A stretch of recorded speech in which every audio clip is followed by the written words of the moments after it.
One, we are live. Let me pull up this video. Okay, okay. Yo. Got that popping, got that popping. We up. Shoot.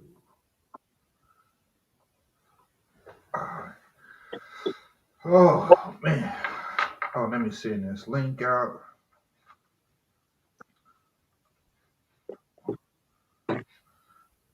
Man, how your week been? No complaints. Shoot, man. It's shoot. Man, I gotta shoot, once I work tomorrow, Hmm. I got the rest of the weekend off. Good job. Good thing. Shoot, man. So I just gotta get through tomorrow. Yeah. Shoot. Yeah, a lot of these videos that he sent me, Mhm. I usually just wait to watch until Right. we go live. And then that way I'll be watching them just for the first time. Right. Yeah, so I just wait until we go live just to watch them just to get like a raw response. We live Right. yet? So hell yeah. So now I'm finna play this one video. I'm finna play it right now. Are we live? Yes, sir. We good though.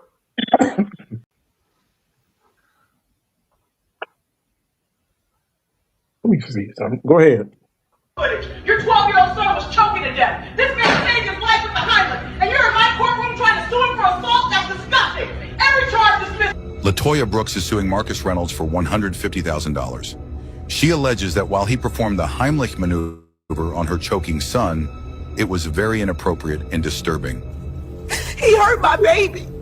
That man put his hands on my child. My little boy still has nightmares because of what he did to him. How could you do that to an innocent child? You did that. In a swift ruling, the judge dismissed every charge with prejudice, declared Mr. Reynolds free to go, and ordered Ms. Brooks to pay all court costs and reimburse the defendant for his time. I watched that grocery store footage. Your 12-year-old son was choking to death. This man saved his life. What you think about that video?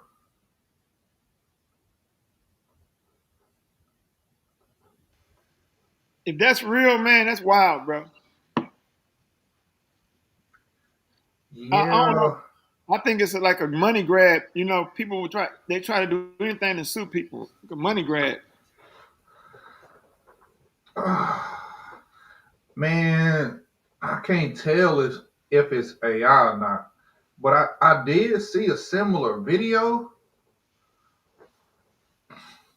but I don't know if that's real, dog. I don't know. Yeah, That might be AI. it could be. I don't Uh, know. I mean, I know people are ambulance chasers and they will say and do anything for money, Yeah, but I think I don't. Yeah, I'm skeptical about that one. That might be AI. That might be AI. And I think, man, that's like a bigger problem that we really, especially as black men, to be honest, we got to worry about is that damn AI because people can just make up videos and put our face and voice on it, and it don't even be us. yeah, but I think they got some software that can run the video through to see if it's AI. But the only thing about that is, which I'm pretty sure you're right.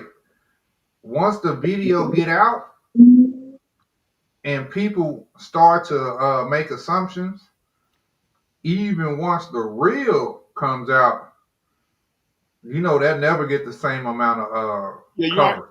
you're already convicted in a court of opinion by that time. Yeah, yeah. By the time they say, "Oh no, it was AI," it's done.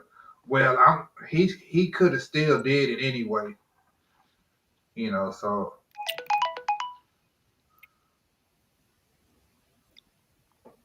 Yeah, man, so I'm sending out messages letting people know we live.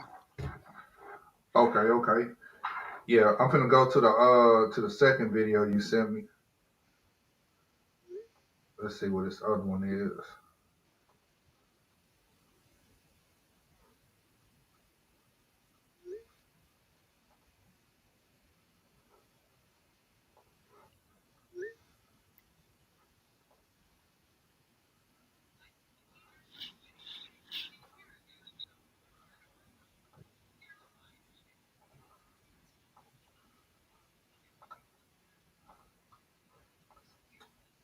I'm trying to get Tim on.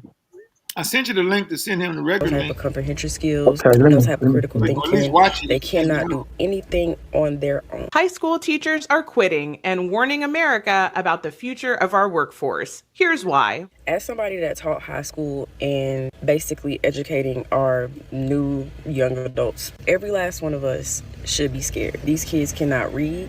They cannot write. There is no type of comprehension skills, no type of critical thinking. They cannot do anything on their own. They expect everything to be given to them. So in my class, we did this thing where I made them write once a week. They would have some type of assignment where they would have to write at least a paragraph, meaning 5 sentences. 5 sentences. The amount of assignments that I got in with 1 sentence, 2 sentences, the amount of complaints I got with the whole 5 sentences, that's too much. Can we do 3? Isn't 3 considered a paragraph? Oh, baby. We are in for a wild ride, y'all. Every assignment that I gave them, there was several students that came to my desk and made me walk them through the entire assignment, the whole thing. But genuinely, the truth of the matter is everybody is failing these kids. Everybody. The school board with all these different rules, they're failing these kids. The principals or admin altogether, they're failing these kids, and they're failing the teachers because they're basically telling us that we had to just pass a child along just to keep these graduation numbers up. Like, oh, and don't get me started on the parents. Like, I will call and say, hey, your child is failing, and the first thing is, well, why didn't I know about this? Probably because you didn't answer the phone. Probably because you didn't respond to my email. On top of that, you have 24-hour access to PowerSchool. When I tell y'all it is horrible, like the parents that are here now are not the parents that we had growing up. So unfortunately, it's not these kids' faults. I mean, yeah, they're lazy, but like, what are you supposed to do when all you got to do is tell your mama, well, she failing me, and the school board is going to accommodate that parent? Like, it's crazy, y'all. We should be very scared for our new nurses, our new doctors, our new everybody. These colleges are going to have to start lowering their requirement because the amount of kids that are going to come into these schools and they cannot read, they cannot write, they cannot do anything without AI. We should really be scared. High school teachers are quitting. Yeah. Yeah. Oh Wow. boy. What y'all think about that video? I mean, I can see some credibility to it. But a lot of that is it starts in the house.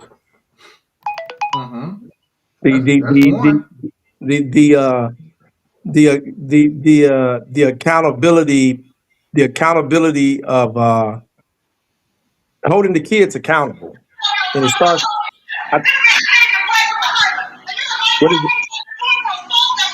What is that noise? What is that noise? All right, go ahead.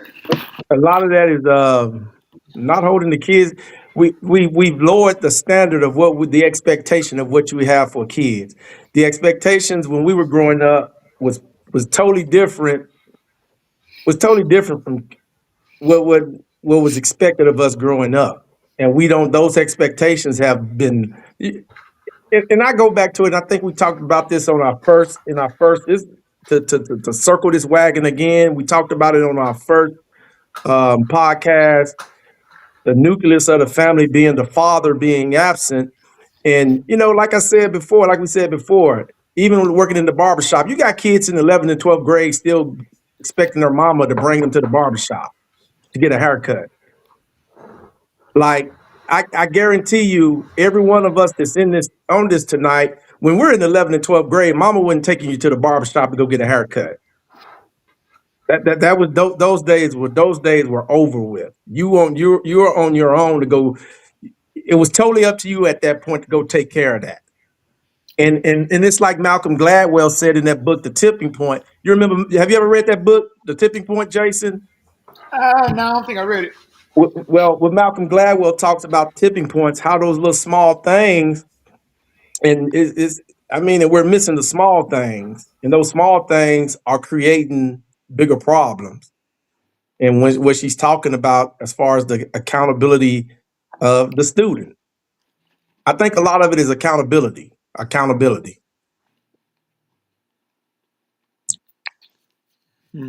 What you think, Cool Reviews? See, the first thing I noticed, the teacher had baby hairs. Your teacher not supposed to be cute with baby hairs. Teachers need to go back to being ugly. You should not have cute teachers with baby hairs, and she probably got tattoos too. You can't have teachers that look like that. It looked like she work at Walgreens too. So she a school teacher and she work at Walgreens, because I noticed she had the Walgreens work shirt on. Does Uh, she? I can't see that. That's too small for me to see. yeah, she had a Walgreens work shirt on. So that means she work at Walgreens and she a school teacher, which means she don't really got time to focus her full attention on them students. Because being a school teacher hard, and Yeah, it's yeah. real time consuming as well. And they don't get paid nearly as enough as they should. I think that's a problem too. We expect these school teachers to really educate our kids, the ones to mold the future, but you don't pay them like that. But we got to go back to ugly women being school teachers, because it looks like she spent too much time getting cute to go teach. I don't like that. Yeah. For the most part, they just glorified babysitters. Yeah, they're just babysitters. What? I agree. But she said she gave them an assignment just to write 5 sentences, I think, and they couldn't even do that. But something else she said that I think is a problem in America. She also said the colleges may have to start lowering the the level expectations. Once again, that's my thing. With the expectations, the bar has been totally lowered based on what's expected of these young men and women. And what's acceptable in the system shouldn't necessarily be what's acceptable in your own house. Hey, y'all hit that like button. If y'all watching, hit the like button. Yeah. So what's acceptable as far as what the school it says is acceptable. I mean, that doesn't necessarily have to equate to what's acceptable in your own household as far as those kids being educated. Wait, have y'all seen the videos going around on social media where the guy's going to the colleges? He going to college campuses and he asked them simple questions. Like, what's the third planet from the sun? Stuff like this. He asking them questions. He asking them questions like what continent is America in? Yeah. He say, can you name 3 continents? They name everything but continents. They're naming states and countries. They said he asked them to name 5 countries. They named Africa as one of the countries. Yeah. He asked him, he said, how many? What did he say? How many nickels? Oh, he asked him. He says, what's a quarter of an hour? You let me see. I'm saying 25 minutes, bro. And this is a college campus, bro. I do that, right? I go around and I do yeah. And sometimes so now what they do is they'll be like, what questions are you gonna ask? Right. So you won't catch them off guard. They'll ask you like, the questions, and stuff like that. So and some of them will tell you like, nah, I don't know. And you would think like it's basic. Like I ain't go to college. Hell, I barely made it out of high school. But when you talk to people and they leave, well, yeah, I got a degree in this, I got a degree in that, and then you start asking them, yeah, name 3 countries in North America. 5 minutes later, 2 minutes later, you know, and it be like that, you know. But you know, Yeah, man. You ever go to the restaurant like on cash where they got these kids on the cash register and you give them exact change and they don't know what to do? because you know, see, when we was growing up, we had to know how to count change. Yeah. Now they got pictures on the register. They got pictures of the money. They got pictures of everything is pictures. Mm-hmm. So they don't have to know. They don't have to know how to count money. And with a lot of people doing this right here, you ain't got to worry about changing nothing because you just pay everything with your phone. Well, the phone has made life easier, but it's also made people knowledge seeking a little bit lazier as far as learning. You know, Yeah. critical thinking and learning and things of that nature. And I'm not just speaking from a critical thinking standpoint of race. I'm speaking from a critical thinking standpoint, making day-to-day decisions, everyday decisions. I think we all guilty of that because to a certain degree. Yeah, Everybody I agree. I totally agree. because I can't remember. I can't remember nobody's phone number. I can't either. You remember back in the day, you knew your grandma, both your grandma's phone number, your mama's phone number. Well, I know my wife's phone number. I know my wife, but other than that, Yeah. I don't know anybody's phone number. You 10 years old. You 10 years old. You knew about 5 phone numbers by heart. Yeah, I still know both of my grandmama's phone numbers. I do It's too. only a handful of numbers I know, but both of my grandmama's phone numbers, I still know them bad boys, and I ain't using They're not them even in. living no more, and I still know those 2 phone numbers. Right. Yep. I know my That's grandmother's crazy. phone number. I still know her phone number. She's not living anymore, but I still know her phone number. Yeah. It's made us. How you got 5,000 friends, but you're not social? You know, it's where we at with it. It's made people antisocial. Now it's words I had never heard of before. I forgot what they call people that's antisocial but be online. I don't even know the word, but they come up with new phrases and stuff just because of the internet out here. Yeah. Yeah. Right. But those teachers, man, that's getting on. I see a lot of videos like that, man. These teachers, man, these kids putting them through.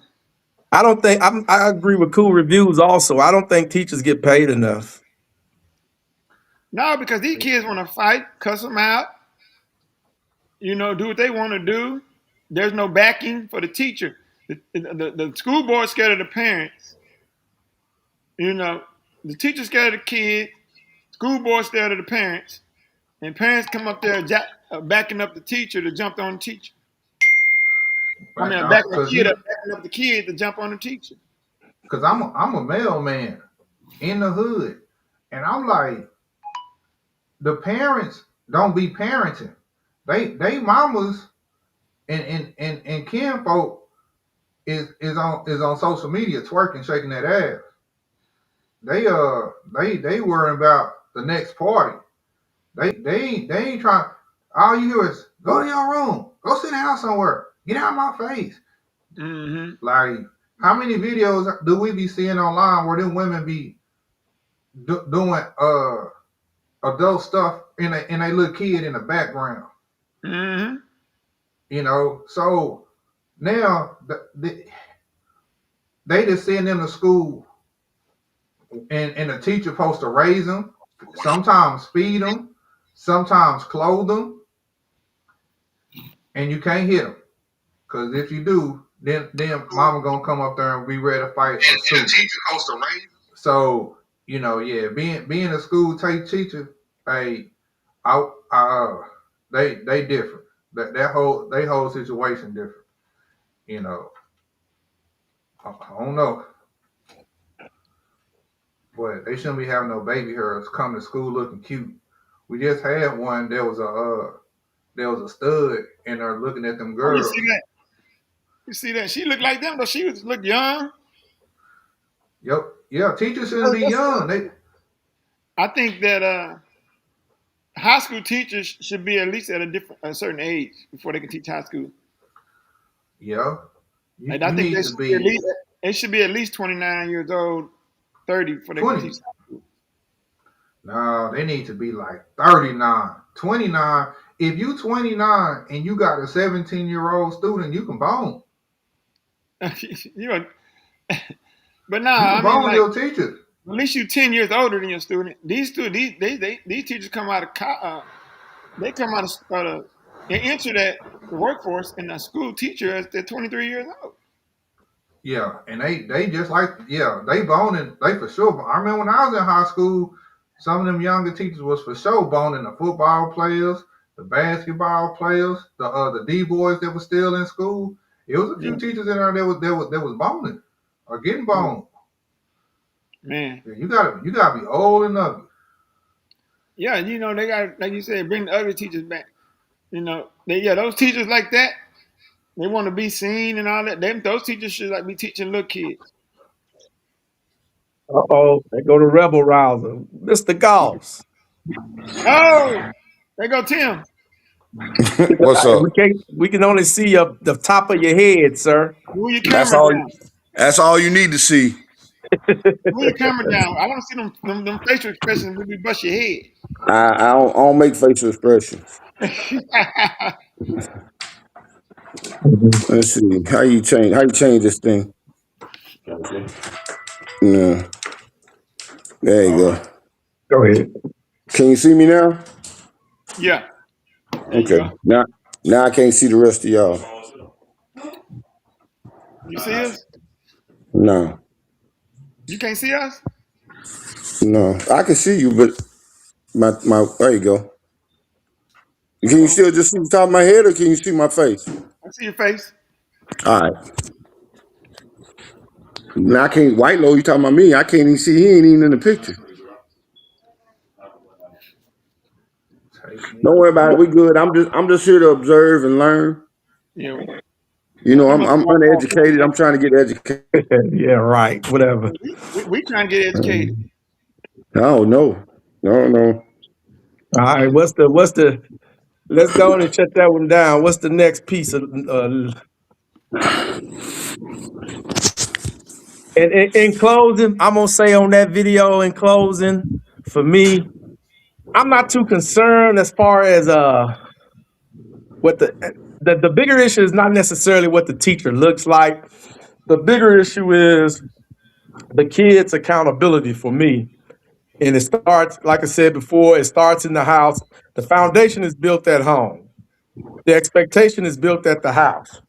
So that's the bigger issue for me. And that's what I'm gonna say in closing to that video.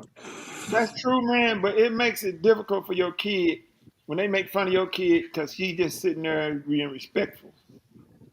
You know, it makes it difficult for a kid. Well, but like we said though, just like you said, the foundation of that is in the house. You're not there to be peer pressure, though, bro. Yeah. Peer pressure, absolutely. Because if the whole class is acting fool, like I was talking to my son, he like they were making fun of him, talking about he too quiet. One girl talking about she doesn't deal with him because he was too quiet in class. And he said everybody else out there see acting a fool. Okay. Well, that's the thing. They need to give these teachers. They can't teach because they're too busy doing discipline the whole time. They need to give these teachers an assistant in every class. I know it costs money, but they need one. They need one in there whooping ass and taking names, and then they need one teaching. Yeah. Well, go to the other thing. Let's go. Let's go. He is right about the two personas. And I think that everybody understands this on some level. On my show, I make jokes and I use rhetoric and I'm hyperbolic because for a long time I had an audience that was small on these like dissident platforms. I was on D Live for many years. A lot of people don't even know what that is. And so I had a small following, and we had sort of like an in-group sense of humor and memes and things like that.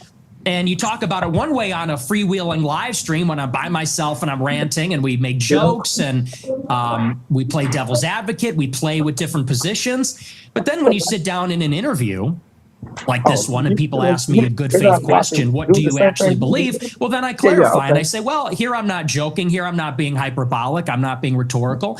I'll tell you precisely what I believe. As far as this idea that I'm going to get power and then turn into Hitler, that just sounds totally insane to me. I'll be honest. It just sounds insane. You're always coming up with, no, it's not the Jews. No, it's not women. No, it's not blacks. It's actually really complicated. No, it fucking isn't at all.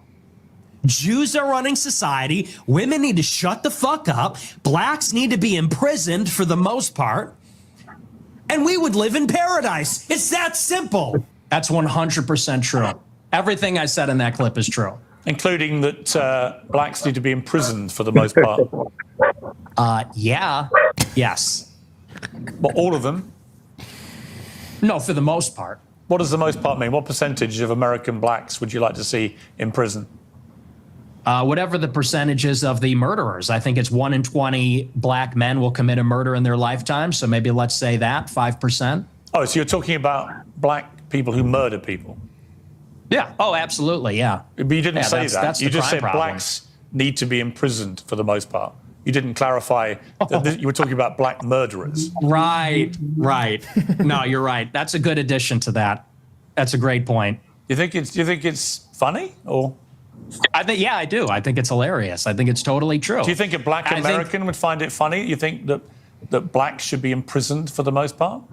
Blacks are my biggest fans. I get high fives all the time. They say, Nick Fuentes, I love your show.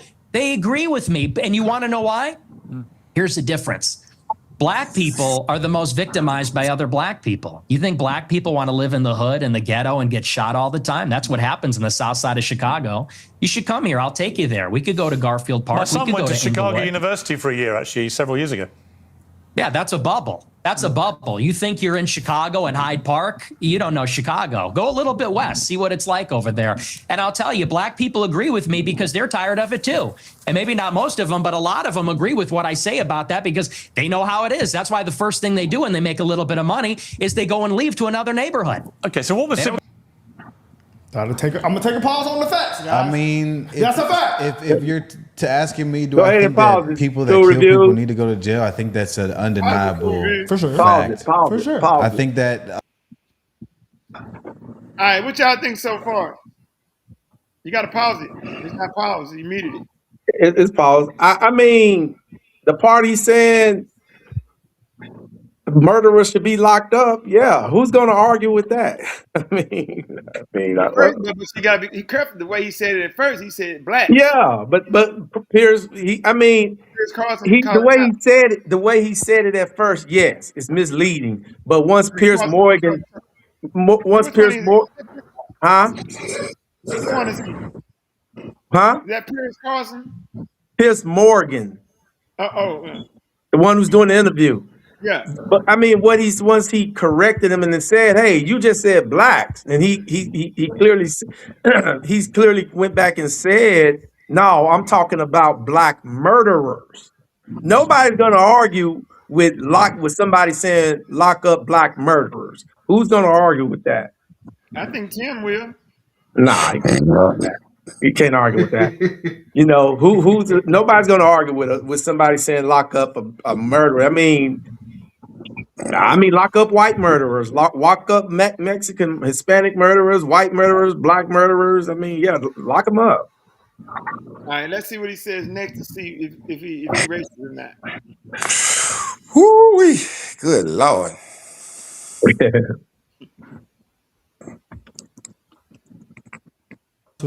I mean, it's like I can't. It's like I'm not going to be offended at something that I've also said. No, Pierce.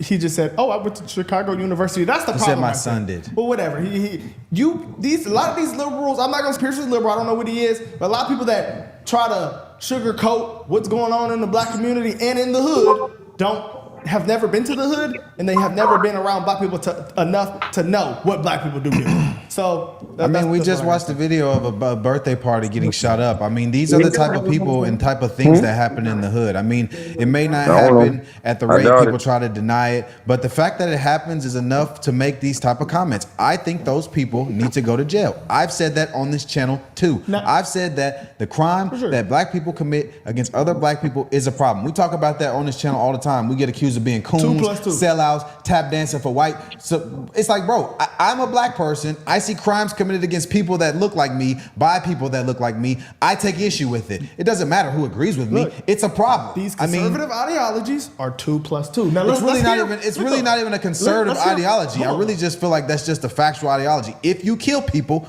you should go to jail. Period. That's what jail is for. But real quick though, liberals are literally letting people out that commit. Yeah, that's facts. It is a conservative talking point as well. But the fact that so if the stat is correct, 1 out of 20. Okay, go back to the video of Piers Morgan. Let's look it up. What's the name? Let's see what Piers has. Let's look it up real quick. His rebuttal is a liberal rebuttal. Let's get to He's about to do it now. Because he said they got people on the show fact checking right now. But either way, it doesn't have to be fact checked to me. We see day to day. I'm black. I'm around black people all the time. It's interesting. People make comments on us like, "Oh, you guys don't be in the hood. Y'all don't be around black people. Y'all hate black people." No, we don't. I literally am black. All my friends are black. I'm a black guy. Piers Morgan interviewing the guy. Yeah, it said the 1 under 20 stat. Not Piers. Nick said he got that from somewhere. Maybe it's wrong or right. Maybe it's right or wrong. Who knows? But we know what we see day to day. This is that, according to Grog, that's that. Money is they go and leave to another neighborhood. Okay, so what was just remind me again the percentage of black men who commit murder in America. What was the percentage you gave me? It's 1 in 20. 1 in 20. It's 1 in 100. No, it's 1 in 20. No. Less than 1 in 100 black US men commit murder. That's the most up-to-date crime statistics in America.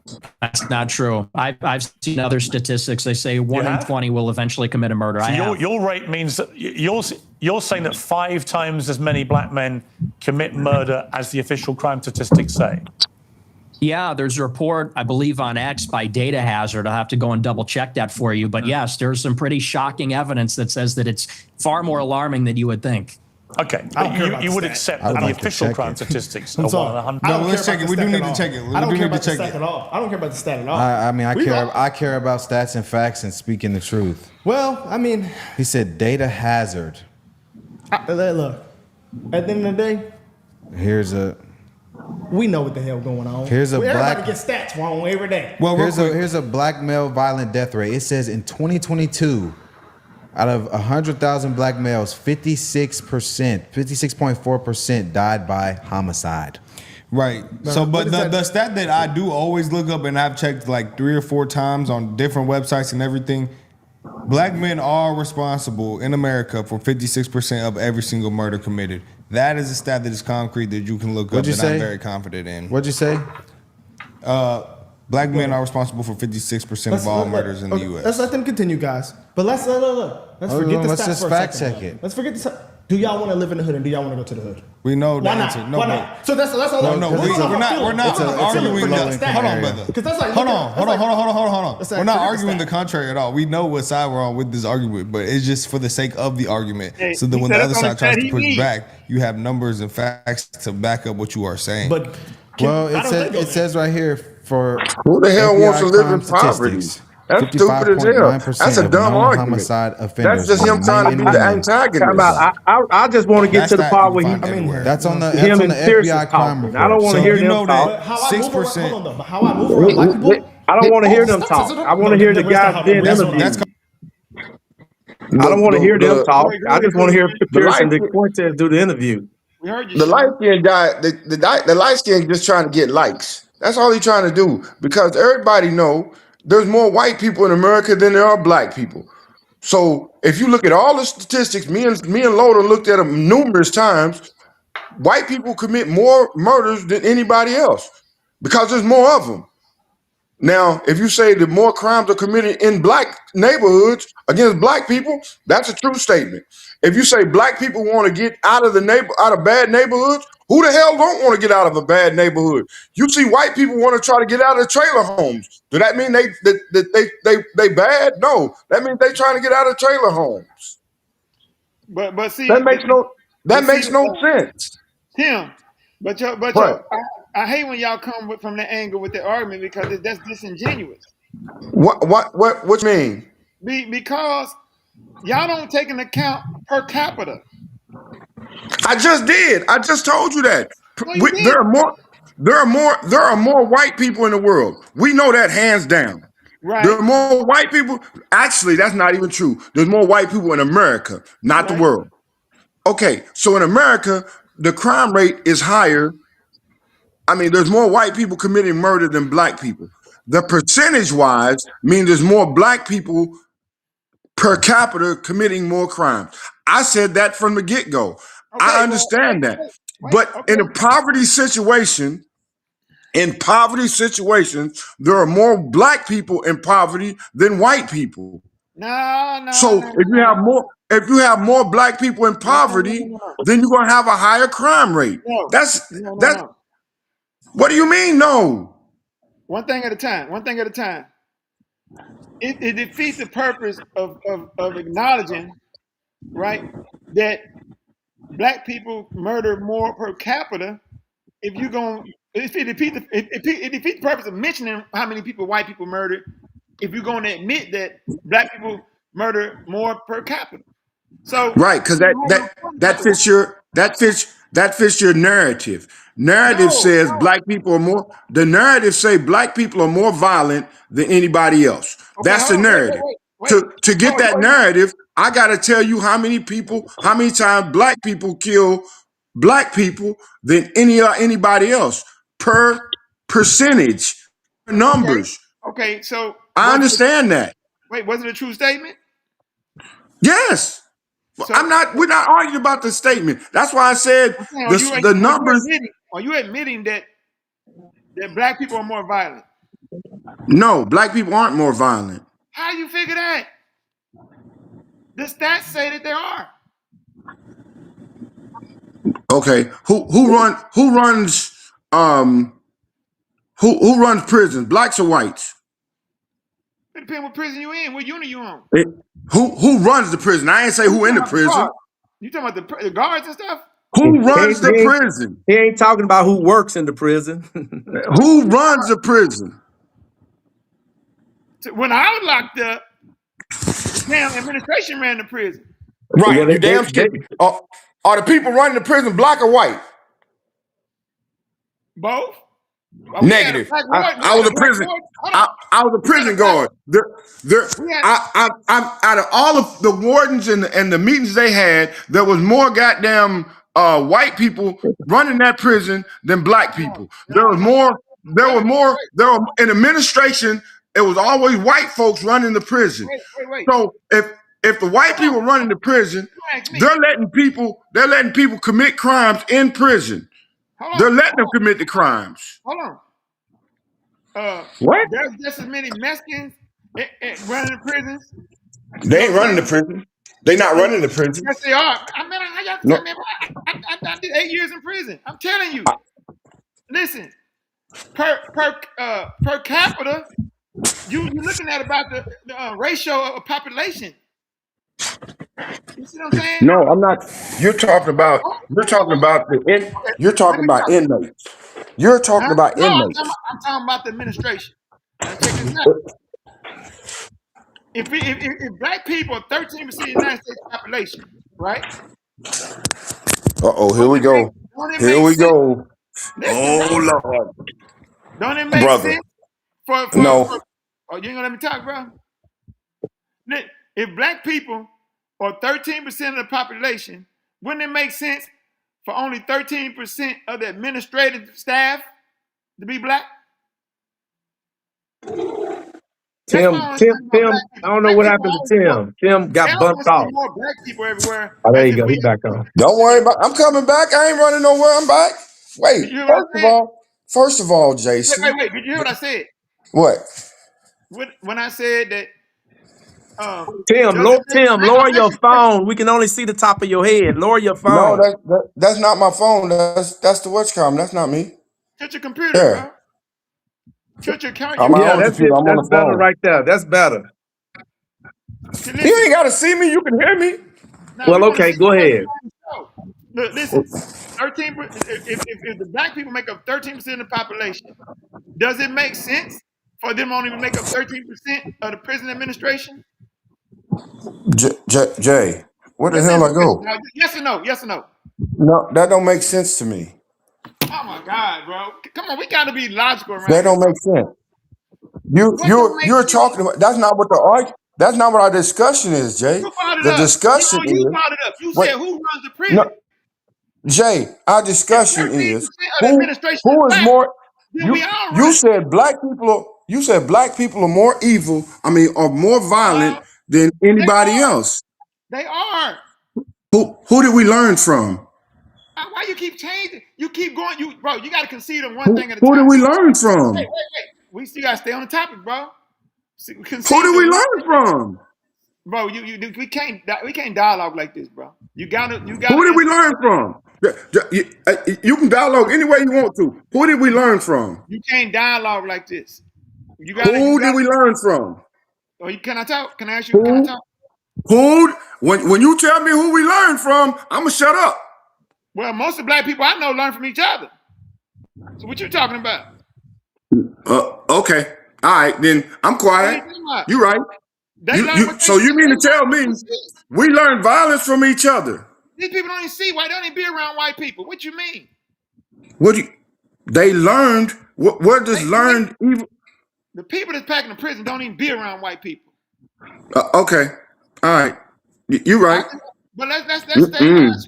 I asked you a intelligent question.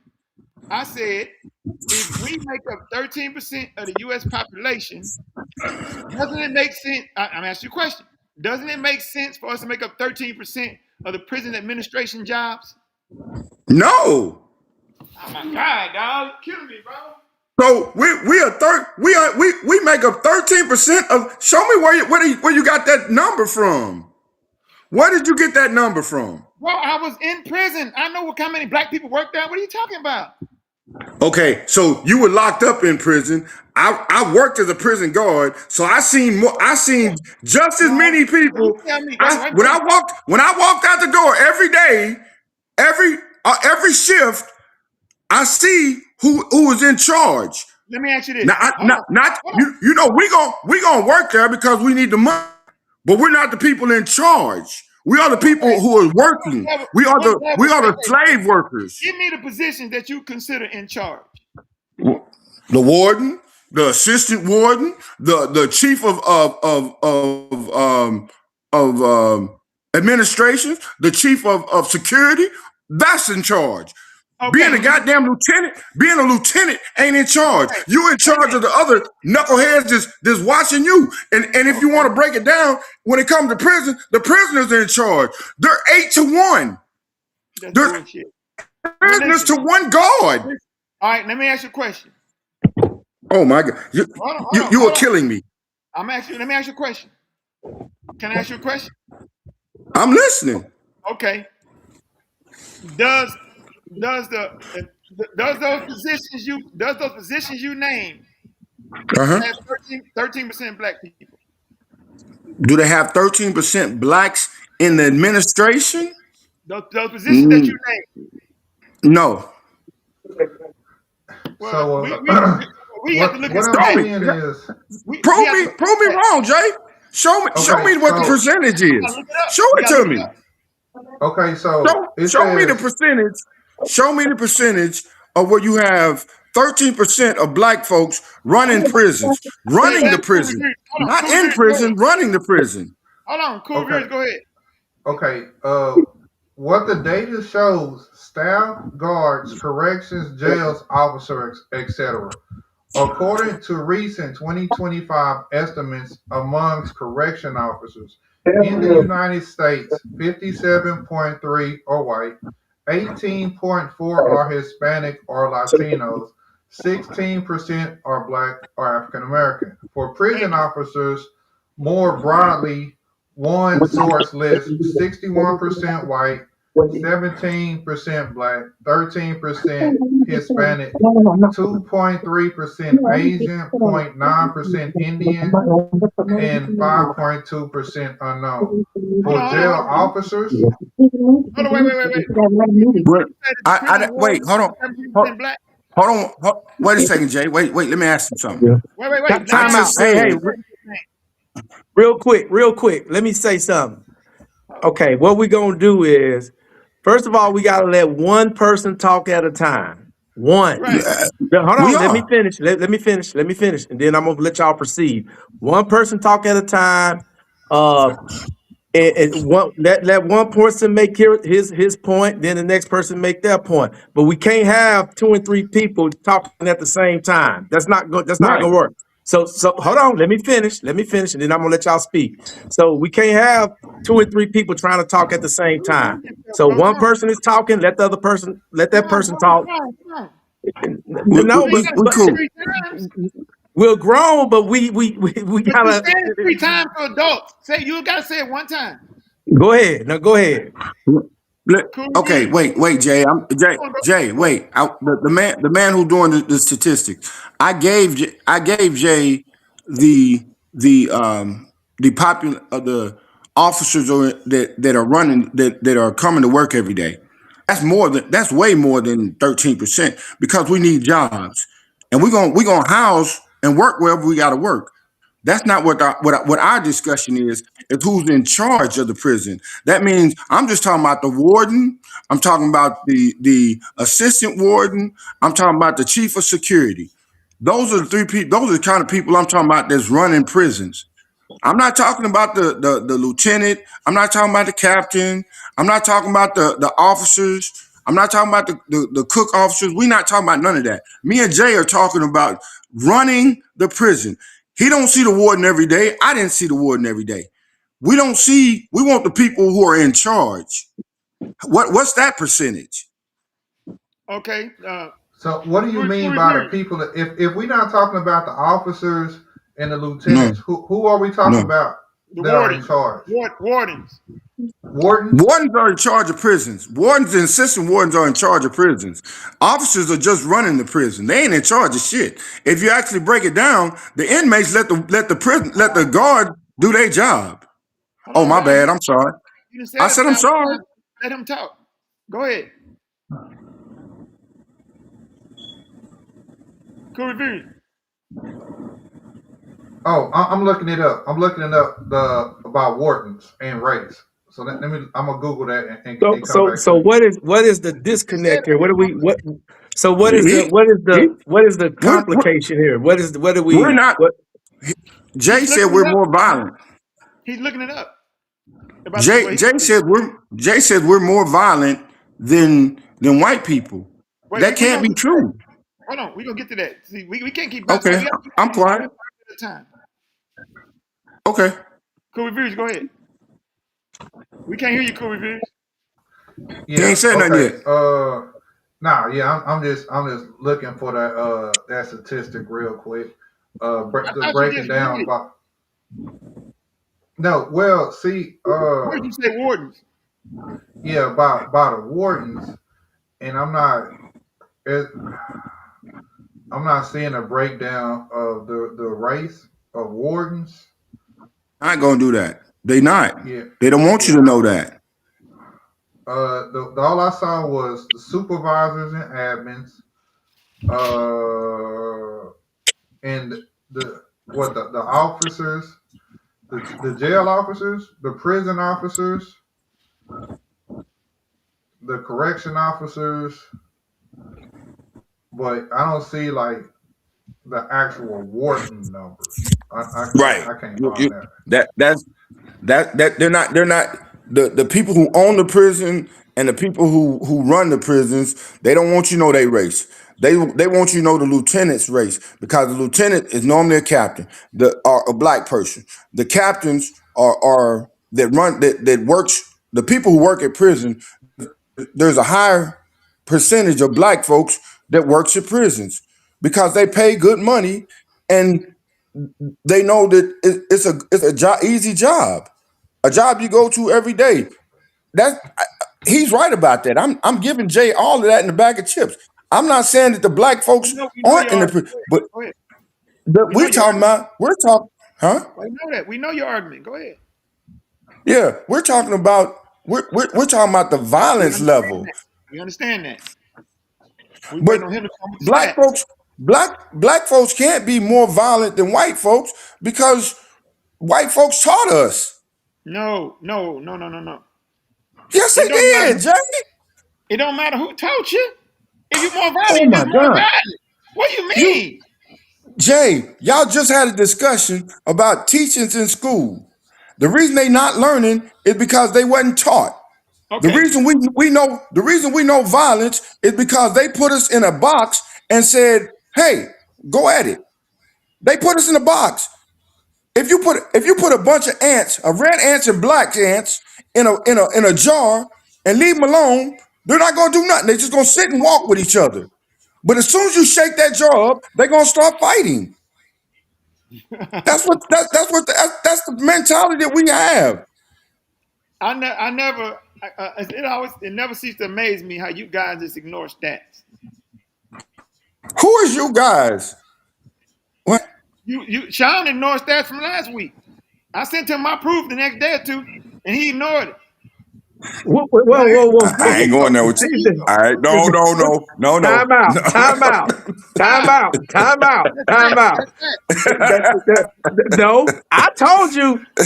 You know what? I'm not gonna get off track because you are totally wrong. But you're totally wrong on that. But we're gonna stay on this. Okay. We're gonna stay on this. We can stay on this. We can stay on this. Now, but I don't understand how the man just said 56%. Bro, come on. The stats are still the stats. 50%. How you feel about white people? The stats are still the stats. The 56% of white people what? No, black Piers people. Piers Morgan just destroyed everything that man said. He used some off the wall source. Hold on. He used some off the wall source to say 1 in 20 of black folks commit murder. No, Piers Morgan just told you. No. No, see, y'all. He said a key word in there. He said 1 in 20 are expected. He didn't even say so. That's just based on what the expectation. He said it twice, Lo. The first time he said 1 in 20 black people commit murder. That's what he said. And when Piers Morgan said something to him, he said 1 in 20 are expected to commit murder. So when you said that's why they are. When you use the word expected, that's not that's it again. Right. No. What I'm saying is when he used the word expected, that's not saying who actually done it. That's what you think is going to happen. That doesn't necessarily. Hold on. That doesn't necessarily mean. I think he's wrong about what he said. We didn't need no stats to know he's wrong on that. We know 20. Yeah, he's wrong on that. Yeah, he's wrong on that. I don't agree with that at all. Piers Morgan correct him. Right. Yeah, he's wrong on that. And 100, 1 in 100. Yeah, and then he doubled down and said, "You're wrong, Piers Morgan. 1 in 20. I read it. I've looked it up on Duro, whatever." He said, "No." But Tim, he's wrong. Right. He's basing it on an expectation, which I don't agree with. That's an expectation. That don't necessarily mean it's gonna happen. Nah, that was a flawed stat. So yeah, that's flawed. That's all the way flawed. It's about living around it. Yeah, that's flawed.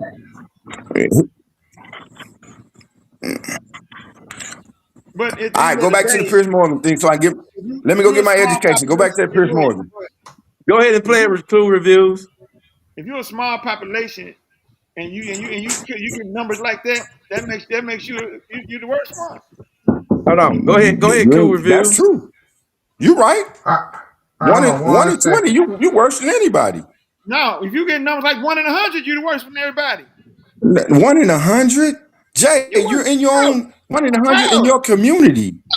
Bro, in your community. Rocket hit 100 people. You're a New York Times reader, an NPR.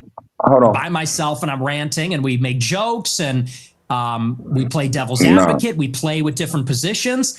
But then when you sit down in an interview like this one, and people ask me, you know that interview is 2 hours long, right? Well, then I clarify and I say, well, here I'm not joking. Yeah, here I'm not we being can just hyperbolic. I'm break not in being where we rhetorical. want to break I'll tell you in precisely and what comment. I believe. I just As wanted to far get as the this other idea dudes that was I'm going talking to too get much. power Yeah, and I then didn't- turn yeah, they into were talking Hitler, too much. I that ain't just sounds catching totally it. insane to me. I'll be honest. It just sounds insane.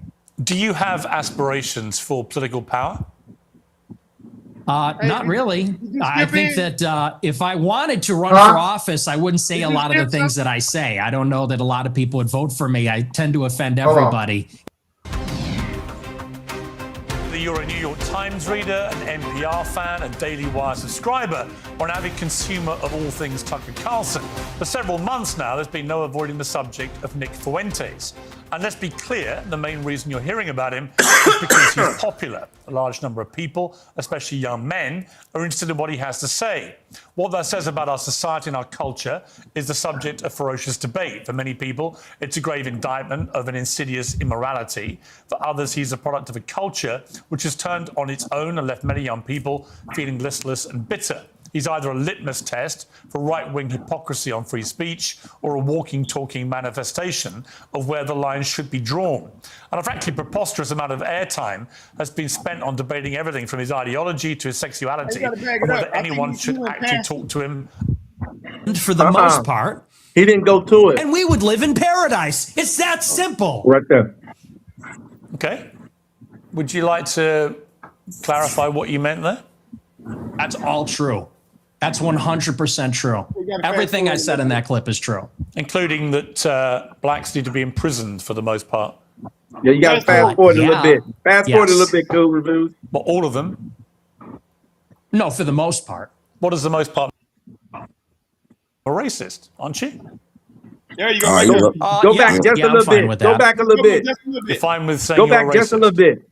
Just go A back 1 racist, minute. aren't you? Their evidence, like I said, Data Hazard on X, I believe, produced a report about a year ago. It said 1 in 20. But I mean, whether it's 1 in 20 or 1 in 100, that's a lot of people, Piers. I mean, Sure, this is a lot real of white problem. people commit murder too. Facts. Well, they do, don't they? Okay, but it's about proportionality. I mean, white people are 65% of the population, blacks are 13%.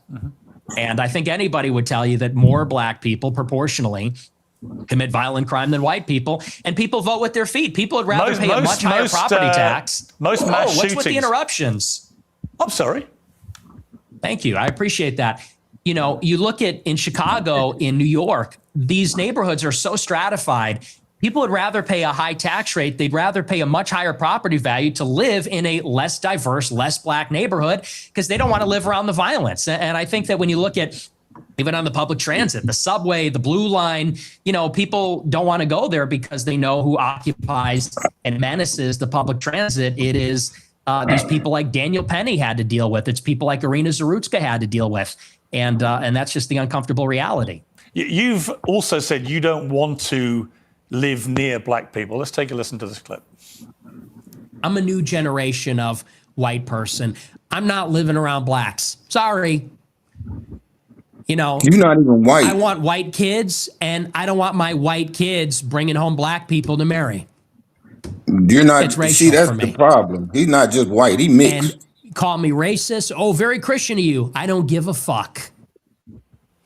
I mean, it couldn't be clearer, really, unless you want to say that's another of your jokes. But you're basically saying, yeah, I'm a racist, aren't you?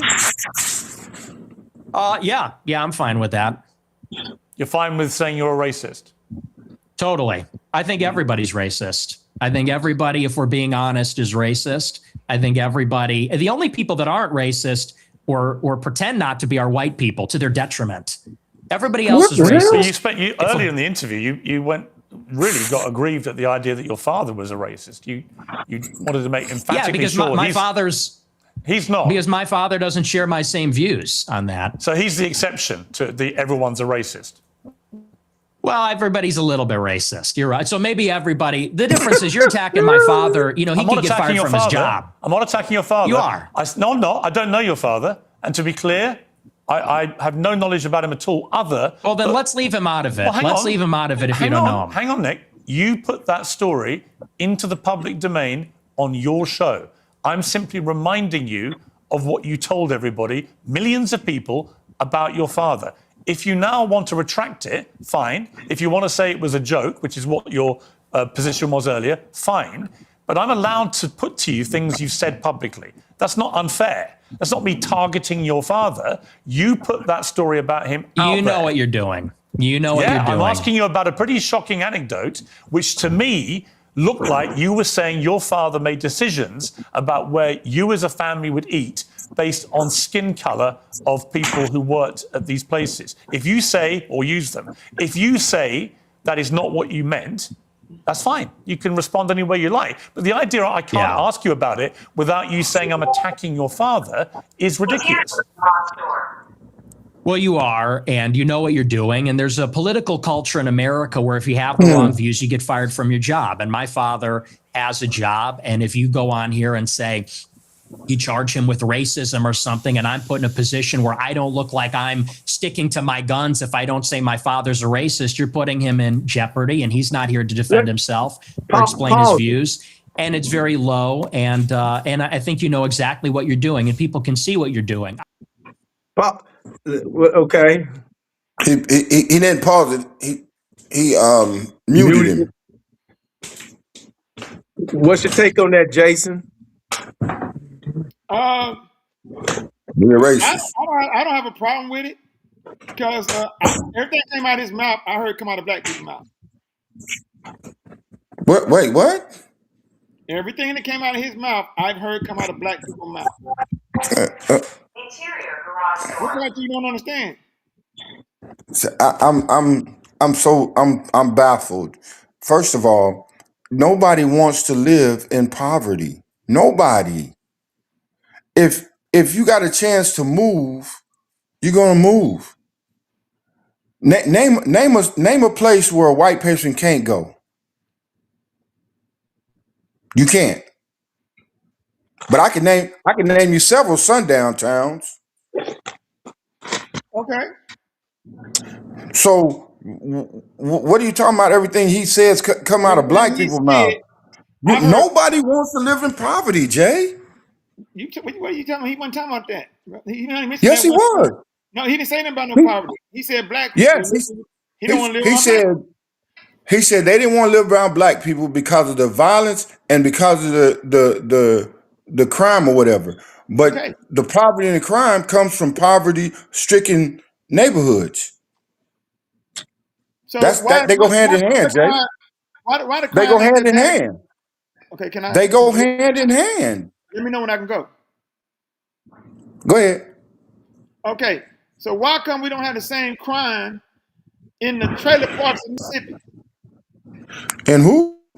In the trailer parks of Mississippi. Because they got space in trailer parks in Mississippi. They're not on top of each other. They got jobs in trailer parks. Bro, not every They go to work every day. They go to work every day. No, they don't. They poor people. They on welfare.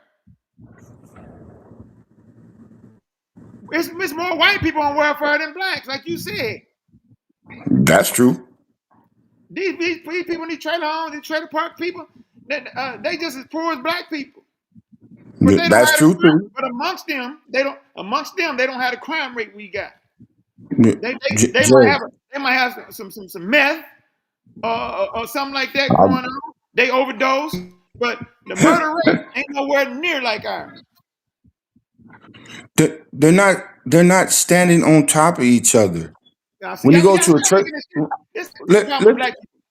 y'all got to stop making these excuses, bro. Where did I make an excuse for a black person? Did I not say crime is? Have you ever seen a trailer park? They don't have no space. They ain't got land. Them things are right next to each other. Okay. In every trailer park you go to, you have a parking lot and you have grass on the other side to play in. I don't know no trailer park where they don't have that. I don't know no trailer park where they don't have that. Maybe in Dallas that's like that. I can't speak for Dallas, Every black but I live neighborhood got a basketball court. right, I don't know and you got drug, and you They got got space play. and They in might that need trailer more park. places. They might need more Wait, in places, that but they need more in the wait. trailer park community too. Well, I agree with you, Jay, but the problem comes is they got a basketball court, but they got a drug dealer sitting there selling drugs on the basketball court.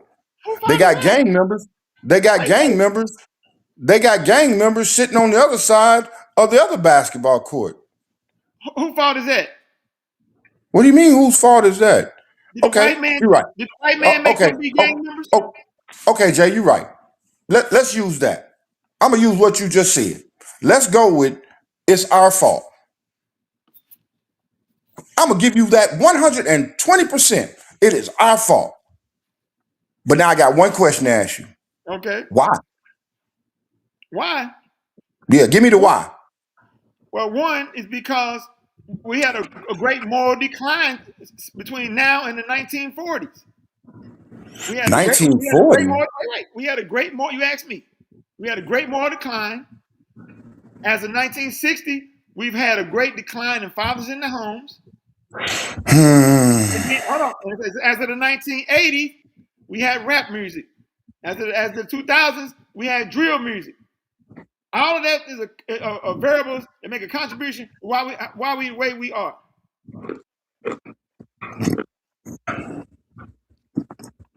Since I didn't live in the 40s, I can't speak on the 40s. But families were family. Hold on. 40 in the 40s, families were plenty. So I don't know what you're talking about because families were living better in New York City as they were in any other city. Well, okay, I'm giving you that. In the 60s, when I grew up, families were still families. Matter of fact, we came together more because of the Civil Rights Act. Well, In the 70s, we started wanting the same thing they had but we can't get what they had because they're not allowing us to be on their level. I'm agreeing with everything. In the 80s, AIDS came out. Crack came out. All these drugs came out, and people wanted money. Name a ship that we brought crack on. How did crack get in our neighborhood? If I give you some crack right now, you gonna smoke We didn't have it. If I give you some crack, are you gonna smoke it? I'm not. Okay, what the hell? I'm not. But I'm not everybody. I'm just me. You can't count me for everybody else. I don't know what the problem. Those people who smoke crack, those people who smoke weed, those people who smoke meth had a purpose. Whatever their purpose is, I can't attest to that because I had moral standards. I'm telling you, me. Let me give you a hypothetical. If you walk outside tomorrow and a white man, if you walk outside tomorrow and a white man give you some fentanyl, and you taking an overdose on the fentanyl, whose fault is it, yours or the white man? Both. Oh my God! You just ain't gonna let the white man make. You just what's wrong with that's what black people, man. We don't want to take no accountability. We don't never. We gotta be. It's like we gotta blame. We gotta be able to blame somebody. We just gotta be able to blame somebody. Even if you only take half of the responsibility, then you still the problem. I just said both. I'm the problem. If you take half responsibility, yet you part of the problem. I just said both of them. So when does it stop being a white man's fault? It's 2025. When does it stop being a white man's fault? Like, right? It ain't never. Wait. Okay, go ahead. I'm sorry. We've been able to get educated for a very long time now. We got passports. We can even leave the country if we want to. I think at this point, it's very few things that we can wholly blame the white man for. I can't see where he's holding us back. I think at this point, if anybody holding us back, it's us. And even when we talk about being racist, actually, I would say black people aren't racist enough. We allow any black people. I believe black people ain't racist enough. We don't practice racism. No, Look up racism. Look up racism. Let me when it comes to white people, we more racist. let me Can't be. Every other race outside of white people. You Can't be. You got a good point. let me speak. Let me say something about Yeah, I'm not going to a certain degree. The white man is still responsible for systematic the poverty, and I'm gonna speak from let's speak from the '94 crime bill standpoint. What did the '94? Who did the '94 crime bill target, and what did it do to the black community? The '94 crime bill was directed at the '94 crime bill was directly solely at the black male. Government issued that bill, huh? That's not totally true, Lo. Let me finish. Now, what I'm saying, he said, when are we going to stop blaming the white man? The white man was, hold on. The white man directly put that bill in place to incarcerate the black male, which we are still seeing the effects of that to this day. So we can't just say, hold on, we can't just dismiss they don't have their hand in the play. They took crack and made it a crime. They took crack and made it a crime. Fast forward to today, they took the opioid addiction and made it an addiction. You got it when the '94 crime bill came out. It was a crime, and you went to jail. Even the user went to jail. Fast forward to today, the opioid addiction affects not urban, but rural America. See, when you use words like suburban and urban America and rural America, urban is black, rural is white. So when they came up with the opioid addiction, it's no longer a crime. It's an addiction. So we're going to rehabilitate them. We're not going to incarcerate them. So to dismiss the white man's play in it, you can't just do that. Okay, you just can't do that. Now go ahead. Okay, so it says what they learned from that, and they deal with it different now. But okay, let me say this to that. What's the current black? Hold on, was that a question? Yeah, go ahead. Okay, my answer to that is okay. I'll just ask for forgiveness later. I'll incorporate locking them up and asking for forgiveness later. I don't agree with that because you're not letting those people out of jail. There's people who still are in jail because of what they did with that '94 crime bill. If you learn from it, let those people out of jail. Most of them out now, dog. Let those people out of jail. No, they're not. Time out. Time out. Time out. Hold on, Jason. Hold on, Tim.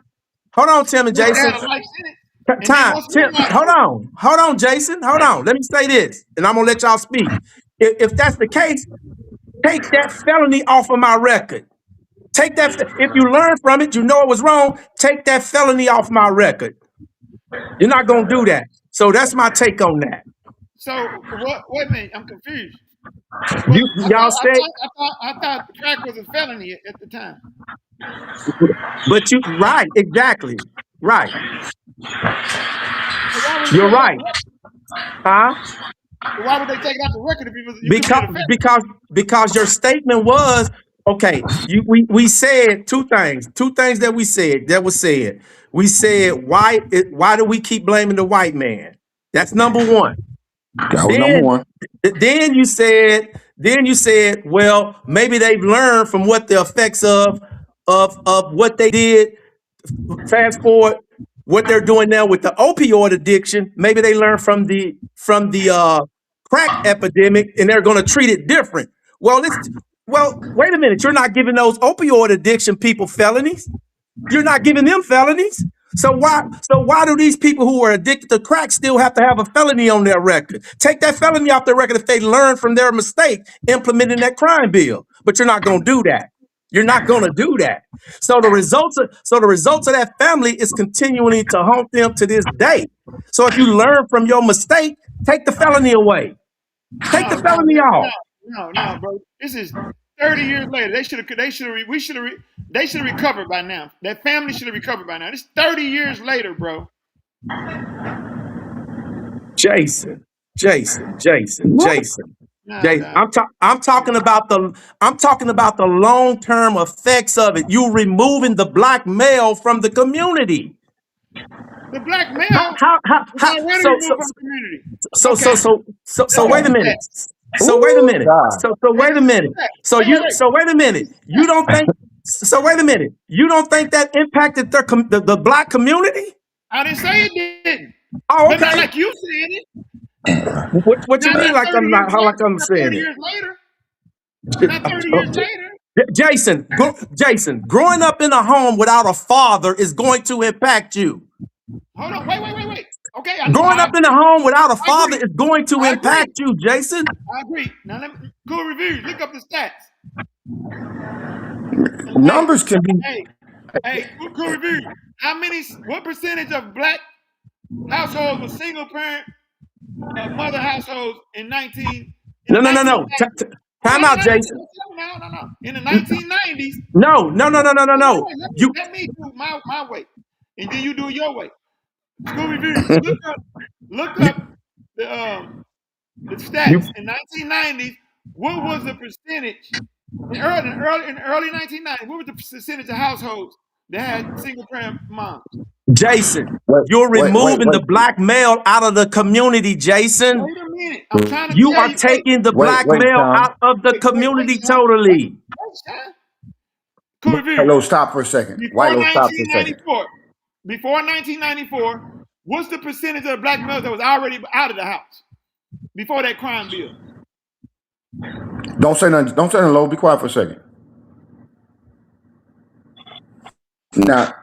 Now, Jason, the percentage are going to increase from 1970 to 1980 to 1990 to the 2000s. You know why? Wait, you know why? First, and it's not an argument. It's just a discussion between me and you. Why he looking that up? Let me talk to you a second. Let me make sure you look it up first. Are you looking it up? Yeah. Okay. Black children not living with fathers.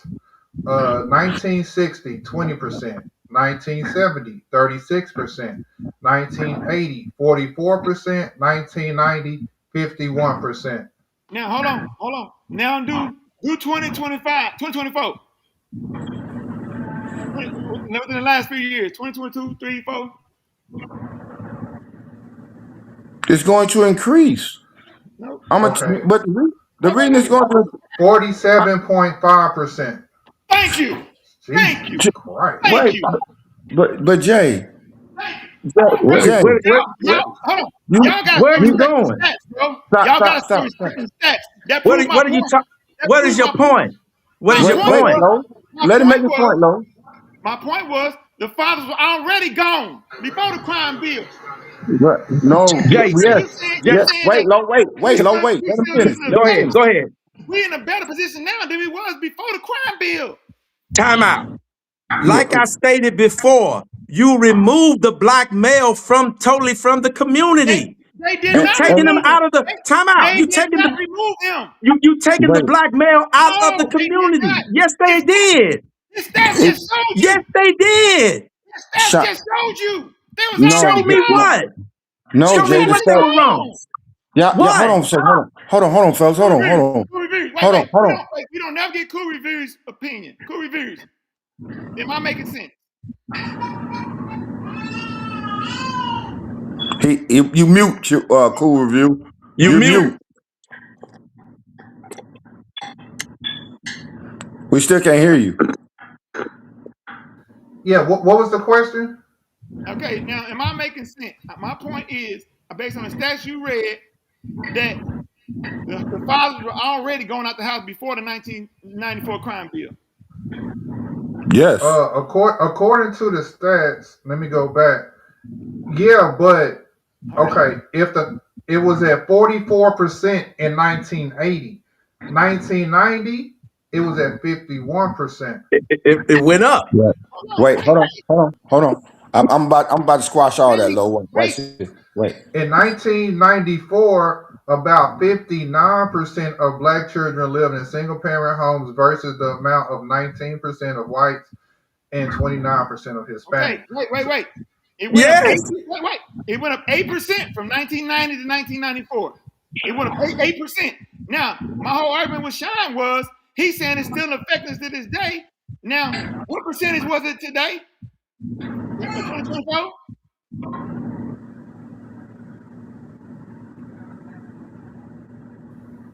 He said 40-something%. He said 47%. That's down 47%. Wait, that's lower than it was before the crime bill. Before the Yes. Wait. Before What 1990. what is your point? Wait. Y'all saying it's gonna keep rising. And No. Wait. Let me make one point. Before 1994, he said it was before 1994 crime bill. He said it was 51%. Right? In 1994, what did it do? Wait, and right now today it's 47%. No. Time out. You know why that is? Stop. Time out. Wait, Sean. Okay, let you speak. It went from 90 to 9. What was it in 1990? Cool Reviews. 51.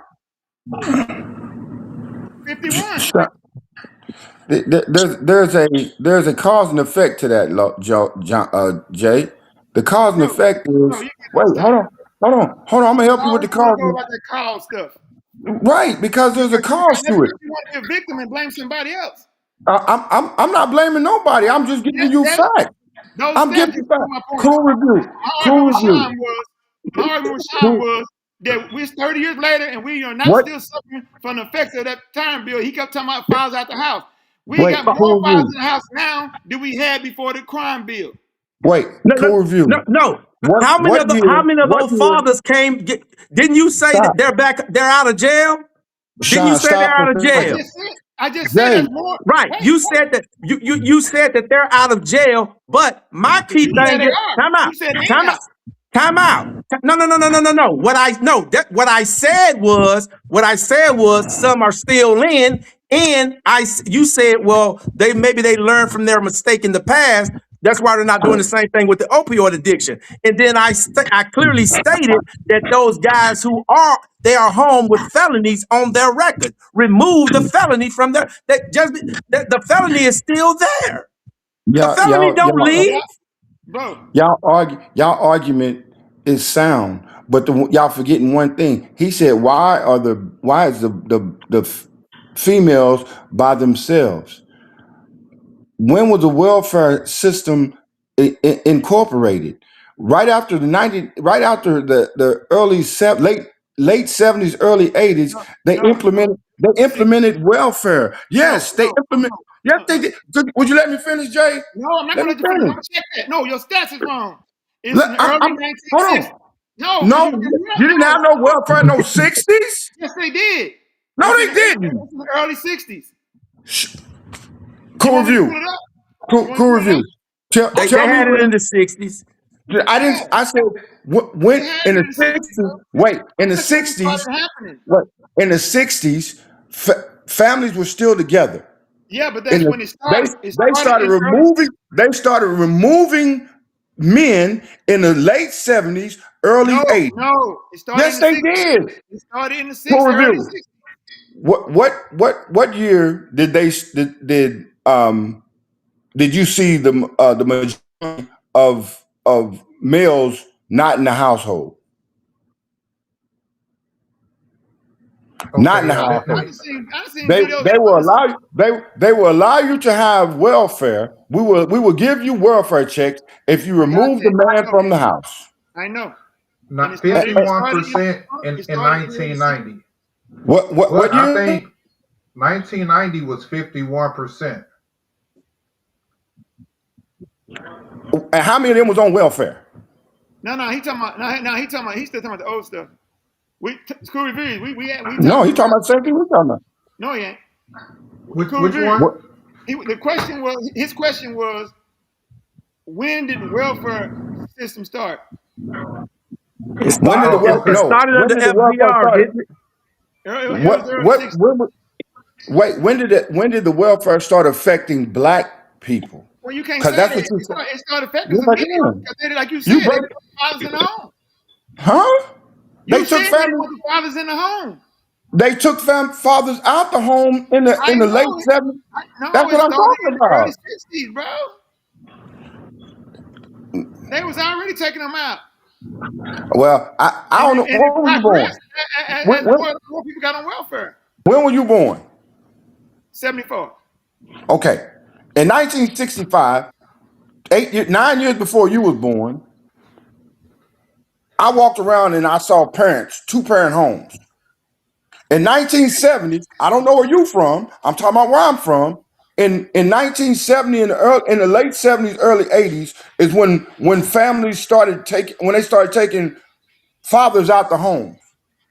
And by 1985, there were single parent homes because the woman said, "I'd rather be single than be with a man. I get a check."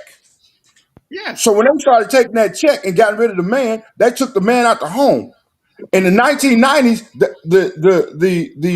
the boom was tremendous. In the early 2000s, women said, "I don't need that goddamn welfare check because I can go to school and get an education." That's why it's dropped, because the females are going to get degrees. They don't have to be on welfare no more. They don't have to have a man in the house like that no more. So you and Sean's arguments are both correct, but you're wrong.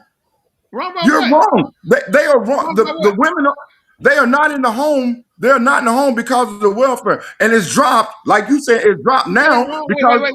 You said I it was only wrong. dropped.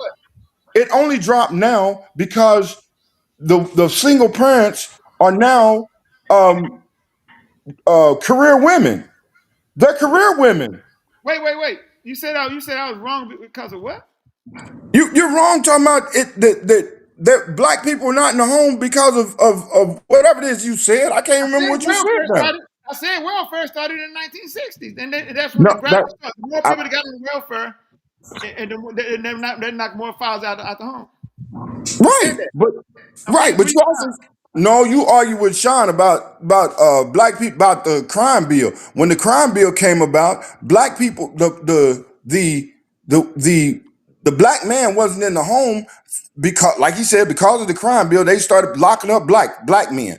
Then on top of that, they started giving welfare checks out. So even if that mug got out of jail, he can't come back home.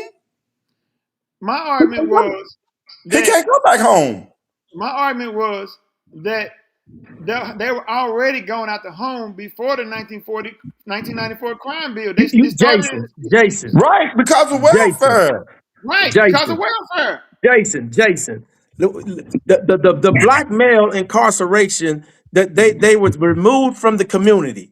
They was removed totally. The black male, okay, it's not necessarily in the what. Why are you looking like that? It's the truth. It is the truth. It's the truth. What? You removing them totally from the community. Time out. Time out.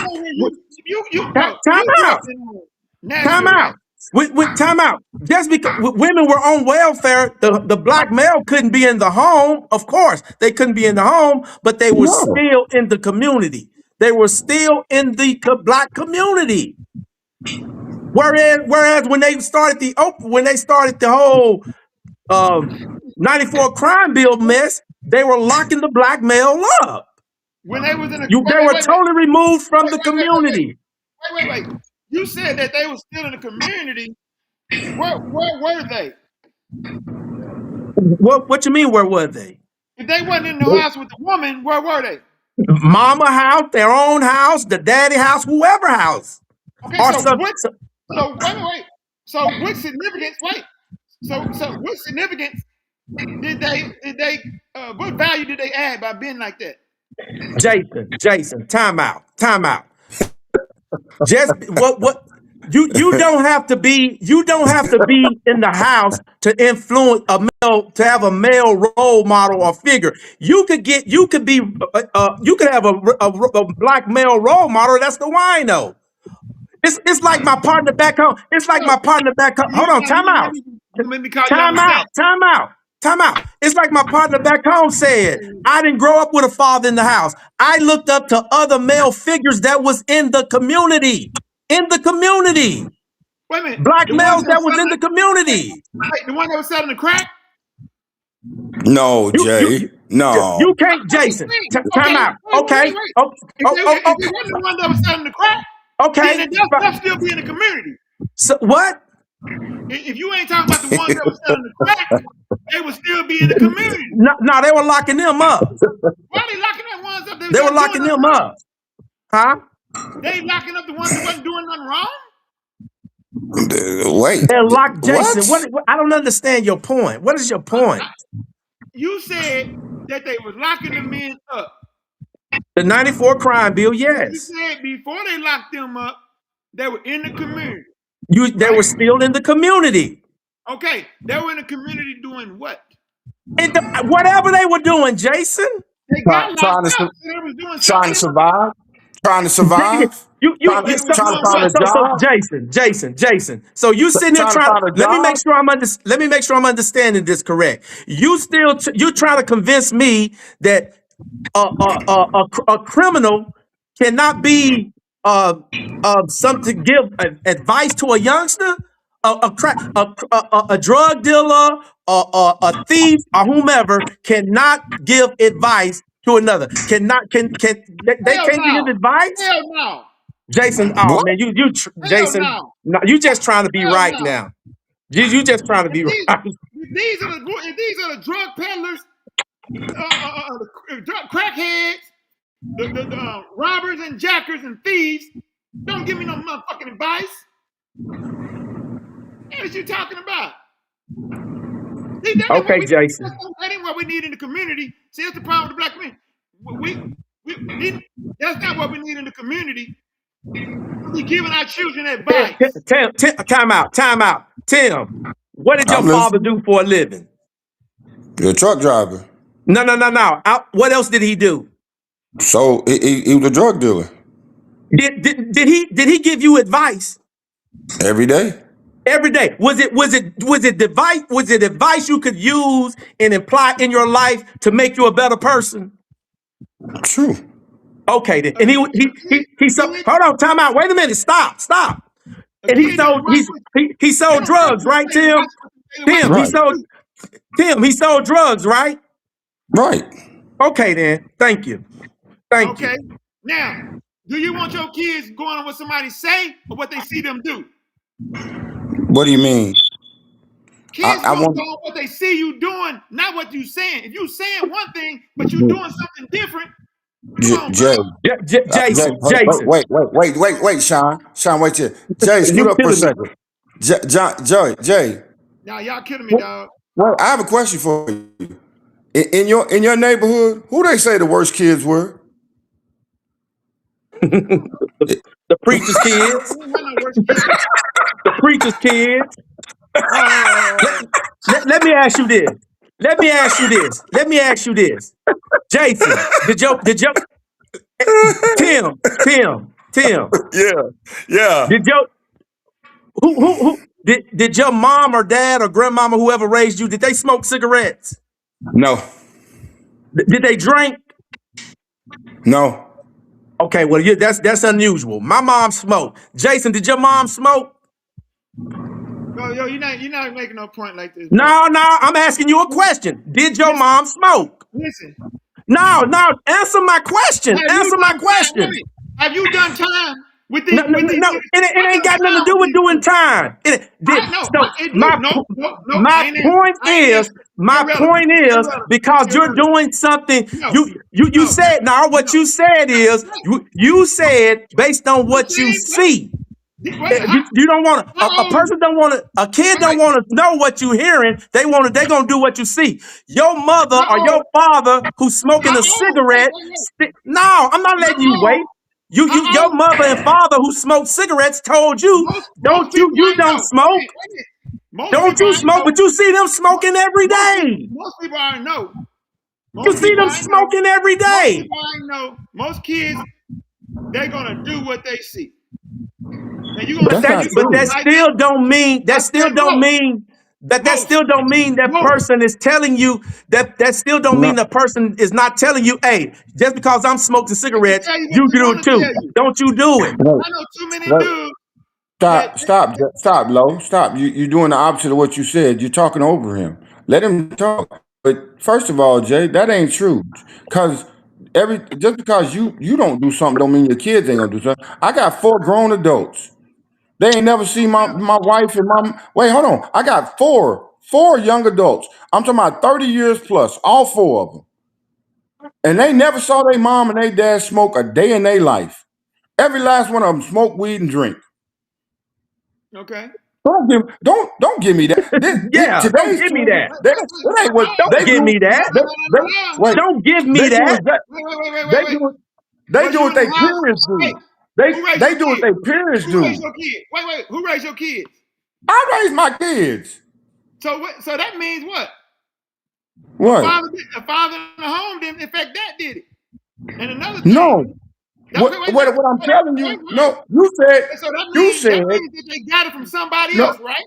Right. They got it outside they got it from outside the home. If these guys are not in the home and they're outside, these kids are watching them. They watching them. No, what you said was kids do what they see in the home. I just told you what you said the kids. You just said it. You said kids do what they see in the home. I told you that they watching the people outside. You just admitted your kids got it from somewhere else. That ain't what you said, Jay. Admitted that your kids got it from somewhere else, and that was my point all along. That we don't need to watch those other people. No, Jay. That's not true. Because you see. You said they do what they see in the home. They do what they're gonna do. I didn't say in the home. That's not what I said. Yes, you did. No, I didn't. Because he said they wasn't in the home. He said they wasn't in the home. So I didn't say in the home. No. Okay. No. Just a minute ago, you said in the home. Jason. My point. He said he wasn't in the home. My point is this. He said they don't have to be in the home. My point is. Watching them. Okay, you done talking. My point is. You can learn just because somebody's doing something, just like the mother that smoked cigarettes or the father that smoked cigarettes. You're not going to tell your kid to smoke cigarettes, but you see that kid sees that mother and father smoking every single day, and that mother and father is telling you, "Don't you be smoking those cigarettes? Don't you be smoking those cigarettes?" People smoke weed with their kids. Jason, the point I'm making is just because somebody is doing something that's a negative behavior, don't mean that they are trying to influence that same negative behavior on their children or kids in the community. I didn't say they was. You did. No, you said don't. No. You said don't be listening to them. No. You said, no, we don't want to learn from hell. If that's the case, don't none of us want to learn from our mothers and fathers. Don't none of them want to learn, because majority of all my friends that I grew up with, the parents either smoke weed.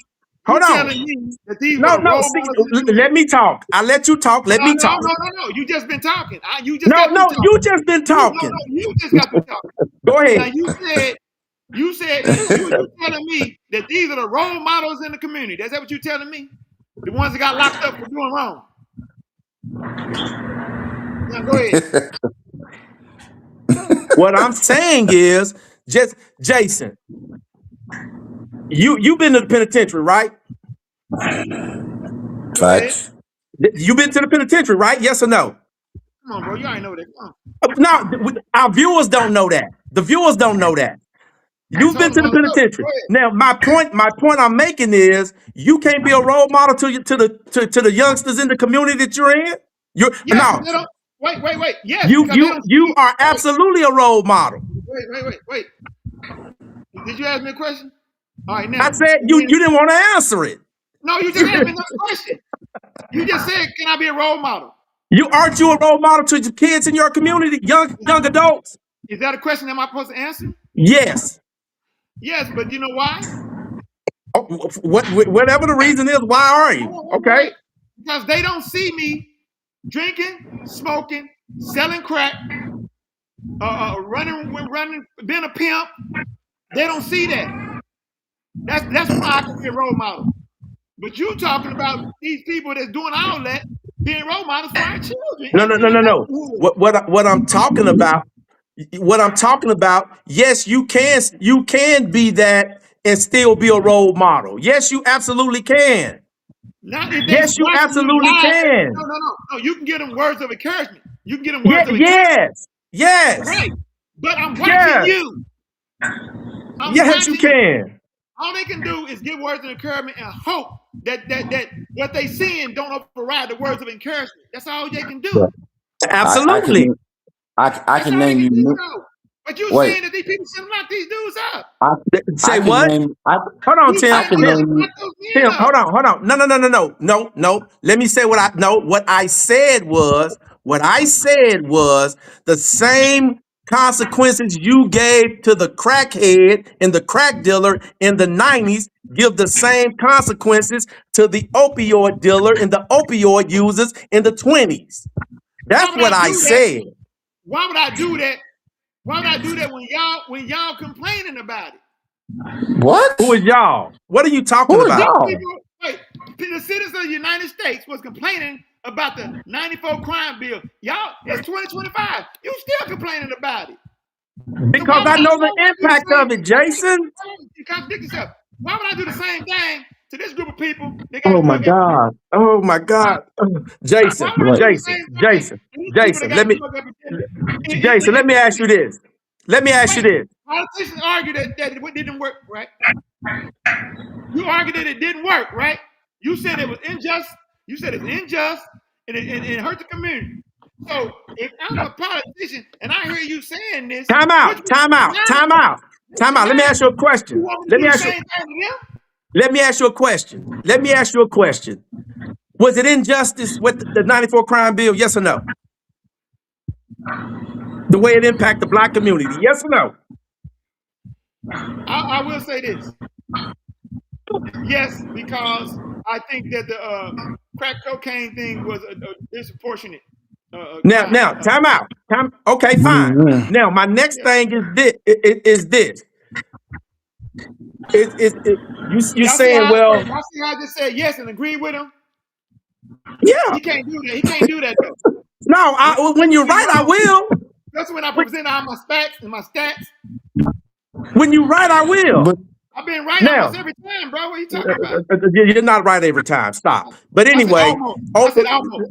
No, you ain't even almost. You're not even almost. But let's stay on topic. Now, with you know I got them stats. Now, Jason, we can debate anything you want to debate one-on-one any day. You name it and we'll do it. We'll do it. So you keep saying that. I'm trying to move forward, but you keep trying to say something else. If you want to debate me on any subject matter, one-on-one, we can do it. Okay, then. Well, quit talking about that. Quit talking about it.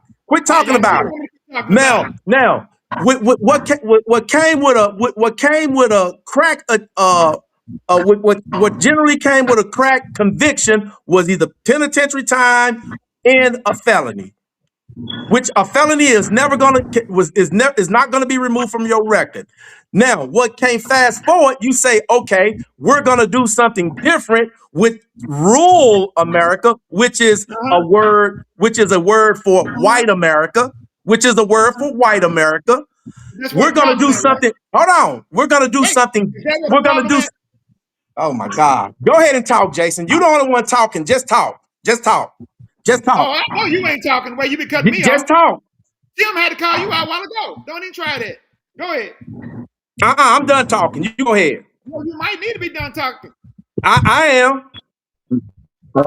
Fellas, so this conversation we had was because y'all said, when we gonna stop blaming white folks?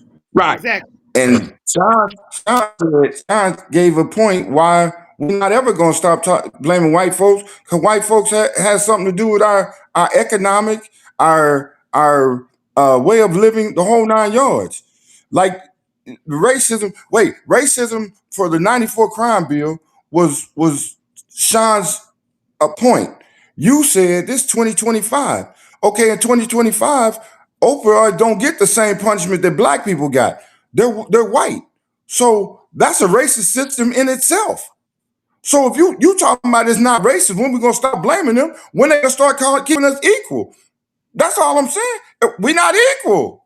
You're not making stuff equal. It's 2025. When you gonna stop treating us like it's 1919? When is that gonna happen? They give you some crumbs and you think we on the same level as them. You're not. We're not ever gonna be on that level.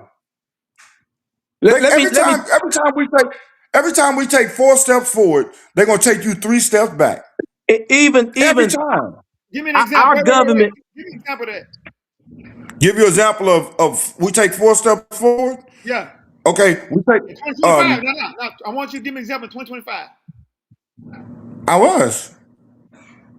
The medical situation. We didn't have insurance in 2008, but in 2025, everybody can go to the doctor. Now they try to take all that away from you. For every 3 steps we take forward, they take us 4 steps back. Let me know when I we in the VA system, and I'm just going to speak for the VA system because that impacts me. In the VA system, you got over 3,000 people who was fired within the last year, people of color.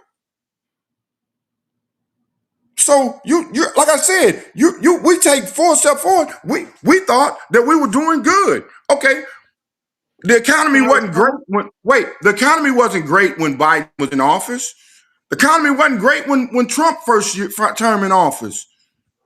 But you come back today and you're talking about we're getting treated like we equal, and every time you turn around, they taking everything that we got. They taking away from it. That's why they took away affirmative action. That's why they took away DEI. That's why they taking away teaching history in schools. But now, instead of teaching Black history, you're gonna tell me that Texas said we're gonna teach Charlie Kirk history. That's not racist. That's not moving backwards. I can't teach you Black history, but I can teach you about Charlie Kirk. Every time we take 3 steps forward, take us 3 steps back. Let me know when I respond. What? Go ahead, Jason. Anytime Go you're ahead. ready, bro. Bro, you gotta stop watching that liberal media. Oh my God. Listen.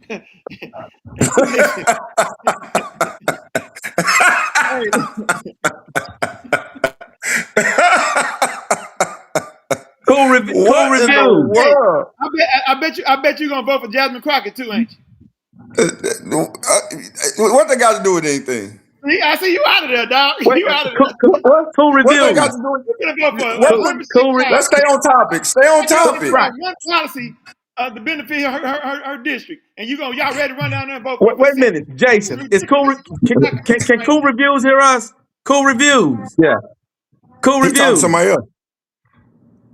He talking to somebody else. I want to do something. I'm gonna show you how systematically our government still impacts a form of oppression on people of color. I need a stat. Who has access to the internet? Hold on. My phone ain't charged, but if it was charged, I'd do it for you. But my phone not charged. I can go to my. What you want to look up? Look up the impact. Why do our government systematically don't plant trees in the Black or urban community? I already know the answer to that. Why do they not do that? Purposely. On purpose. Cool review. He said he ain't listening to us no more. Cool review. He talking to somebody. Google, why do the government do not plant trees in urban communities? And the impact of not doing that. Fellas, I really want to know. I really want to hear What the young does man. it say? Read it. Read it. I can't see that. I can't see it. I can't see it. I can't see that. I can't see it, Jason. You got to read it. Jason, you got to read it, Jason. Hold on, bro. Hold on.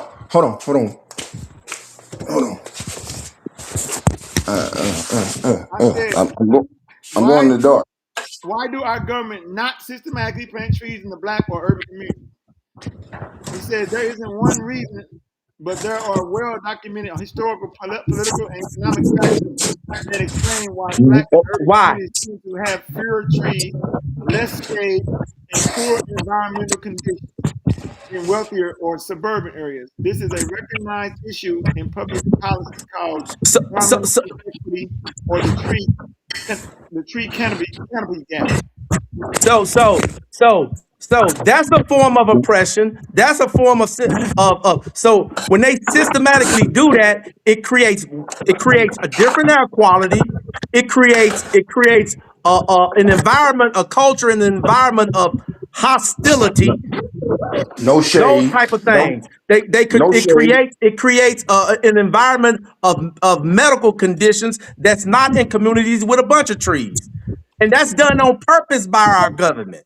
That's done on purpose. It says historically. Hold on. Go ahead. It's not done on purpose, bro. It's an economic thing. No, it's done on purpose. Jason, that's done on purpose. It's an economic thing. Right? Because trees are considered amenities. You know what I'm saying? So roads and different things take priority over the trees. So this costs money to be able to plant trees in the community. Jason. It's a lot of things that they don't have in the black community because economics. Their tax base can't support the economics that it takes. Jason, we talking about a tree, Jason. We talking about a tree. When the last time you bought a tree, bro? It don't matter. How much it costs? Wait a minute. How much you think it costs? It don't matter. No. It don't matter. How much you think it costs? Wait, how much it costs to plant 1,000 trees? Jason, you just read the information. The information says systematically the information says trees are treated as amenities, not necessities. Trees are treated as amenities and not necessities. Citizens often prioritize roads, utilities, police, fire, and budgets. Tree planting is usually seen as an optional, nice to have, not essential. Wealthier communities push harder for these amenities till they get them. Lower income urban areas don't get the same attention or political pressure. Maintenance costs. Time out. Two things it said. It says they don't get the political pressure to do it. They don't get what else did it say? They don't get the political pressure to do it. Why don't they? It said two things. They know the planting trees creates a different environment, Jason. Hold on, wait. Now you just said that what'd you just say? You just said that they know. Wait a minute, say it again. Say what you just said. I lost my. About what? What you just said. I said they don't get the same political pressure and what else? What was the other thing that said? That's what it was. Now, who's responsible for the political pressure? Who's responsible for the political pressure? Yes. The people. What community? The people. Whatever community you're in. What's the people's race? Jason. Wait. What's the people's race? It said that they don't get no pressure for it in the black community. It said the urban community don't push for it like the suburban community. Jason, do me a favor. Since you can Google. Google the effects of having trees in your community. What does it do? Google the quality of life that trees in your community create. You Google it. You just told me it create quality. No. I want you to Google it and see what it says. I'm accepting what you said. Okay. Okay, so wait. Healthy food create the quality, right? No, time out. Wait, healthy food ain't in the community either. Jason. It's in a Whole Food store. Jason. How many Whole Food stores you see in the community? Jason, let me answer that. Can I answer it? Fresh fruits and vegetables. Jason, let me answer this for you. The biggest effect on your health is the quality of air you breathe, Jason. The quality of air you breathe. That's the biggest. That's number one. Right. The National Institute, look it up. The National Institution. I agree.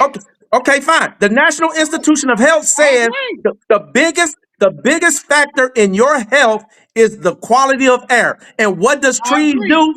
And what do trees do? They create air, oxygen. They create better quality of air in your community, Jason. Right. Okay. So food is not the main reason. It's the air first. Then food. It's air number one. Okay, I'll take that. Go ahead. Okay, now air then food, right? Right. Hold on. I'll take that. Go ahead. Hey, you see, wait a minute. You see, I just agreed with you, right? You said you out of You see, wait a minute. You see, I just agreed with you, right? Nah, bro, nah. I said yes, food. I said yes to food. No, because you already believed that though. I said yes. I'm agreeing with you. You agree on something that you didn't previously believe. I'm agreeing with you on that. I'm agreeing with you. You are you said something you already believe. You're not gonna even accept me agreeing with you, boy. You a mess. You already believe that, but you came to the table. I want you to concede on the stuff that you were denying. I want you to concede. Go ahead. I agree with you on the food, but go ahead. No. I agree with you. Go ahead. No, you didn't. You already believed that. But what's your point? Go ahead. This is what y'all missing. Wait, this is what you're missing, dog. Go that's ahead. A victim mentality. First thing we want to do, we don't want to ascertain the facts and reason why things are going the way they do. We just want to blame racism, everything. It specifically said that it was because of economic reasons. Jason. Wait, Sean. Okay, who turn? You did all that talking. Can I talk now? No, man, because y'all wait. Y'all can't double team on me. One of y'all go, then I go, and then you go. Yes, you are. Wait. No, that's your buddy. Let me talk. No, wait. Write it down. Write down what you're gonna say after this. Now look, maintenance costs. It says maintenance costs. Like you said how much it costs to plant a tree, right? Planting a tree is cheap. Maintaining it is not. We're talking watering, pruning, pest control, replanting when trees die. Cities avoid planting trees in areas where they believe they don't have the budget for long-term upkeep. Now you're gonna tell me that ain't logical? Let me now you said what you said, right? Go ahead. It says the planting the tree, and once it's planted, what did it say? It don't require any maintenance, right? That's not what it said. What did it say? No. It said planting a tree is cheap, but maintaining it is not. We're talking about watering, pruning, pest control, replanting when trees die. Oh my God. Citizens avoid trees in areas where they believe they don't have the budget for long-term upkeep. Now, if you gonna tell me that ain't rational, bro, come on, bro. It's not rational, Jason. And that's very rational. Everything you're the same one always talking about. Follow the money, and you get the answers. That's the money right there. No, you're right. Time out. Money answer to what you said. Let me answer it for you. Follow the money. I'll keep these people sick and in the hospital and all of that good stuff.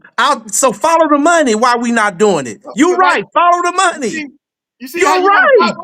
You see how you want to follow the money. You see how you want to follow the money. Oh, now you want to follow the money. You're right. Now you want to follow the money. You said it. I'm agreeing with you. I agree with you. Follow the money. I agree with you. Okay, do you want to follow the money on these trees? Do you want to follow the money on these trees? Jason. Do you want to follow the money on these Go trees? ahead, Tim. Y'all better get out of that plantation, dog. It's gonna keep y'all blind, bro.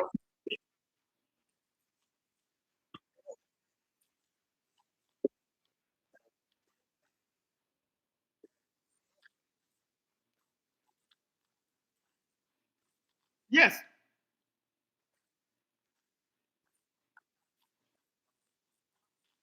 Okay.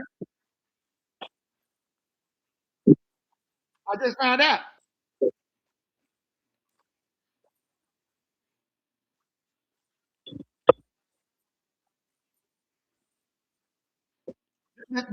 Wait, that's why you have leaders. Wait, that's why you have community leaders. That's why. Why come it ain't Jasmine Crockett? Oh, that's something Jasmine Crockett could have done when she had the district of South Dallas. Oh, Jasmine Crockett. Jasmine Crockett. She was over South Dallas. Hold on. She was over South Dallas, ain't planting not one tree. That is her job. That's politics. No, that is her job. That is her job. What are you talking about?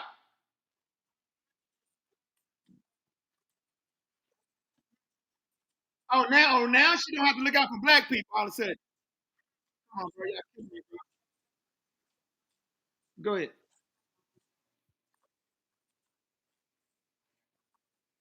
Right?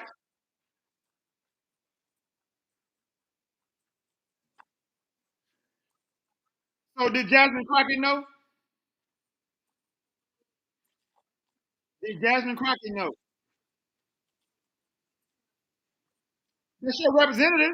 You gonna vote for her. You voting for her next year. You voted for her next. You voted for her next. You gonna vote for her next year? Did she not know?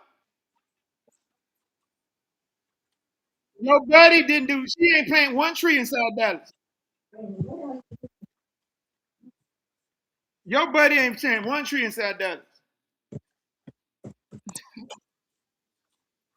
Your buddy ain't planting none tree.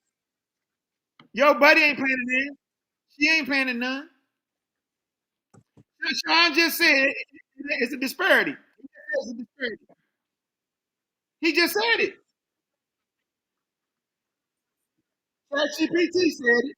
Wait, ChatGPT said it, and Sean said it. That there's a Said what? disparity, lack of trees in the urban communities. Why come the politicians? Wait. I'm finna show you where the blame goes. Why come the politicians and the citizens in those communities didn't pressure them to put trees in there like the white community did in the suburban? So whose fault is it they ignorant? White man fault? Whose fault is it that your politicians? Wait, y'all voted these politicians that represent y'all, and they don't know?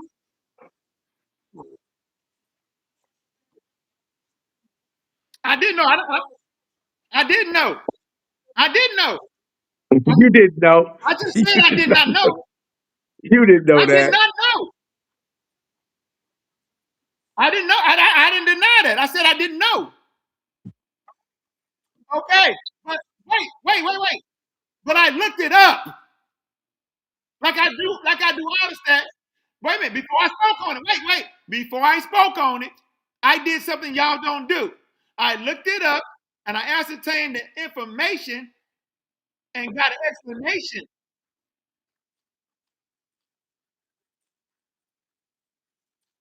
It don't matter because I'm gonna tell you why. It don't matter because we just did that last week, and I presented all my proof to Sean that we argued about, and he just overlooked and threw it out. Jason, Jason, that's not true. I got It my is proof true. and you threw my You proof didn't have out. no proof, Your Sean. proof is flawed. No, you didn't Quit have no talking proof. about that. Quit trying to go back to that. Stay on this topic. No, see. Your stuff was flawed. Your I'll tell stuff you was what. flawed. Wait. I tell you what. Let's just argue one of the points. One of the points that I gave you the stats on. I don't want to talk about that, Jason. We're talking about something totally different. Jason, I'm not talking about that. I'm not talking about that. I'm not talking about that. That's what I thought. Go ahead. We go on something else.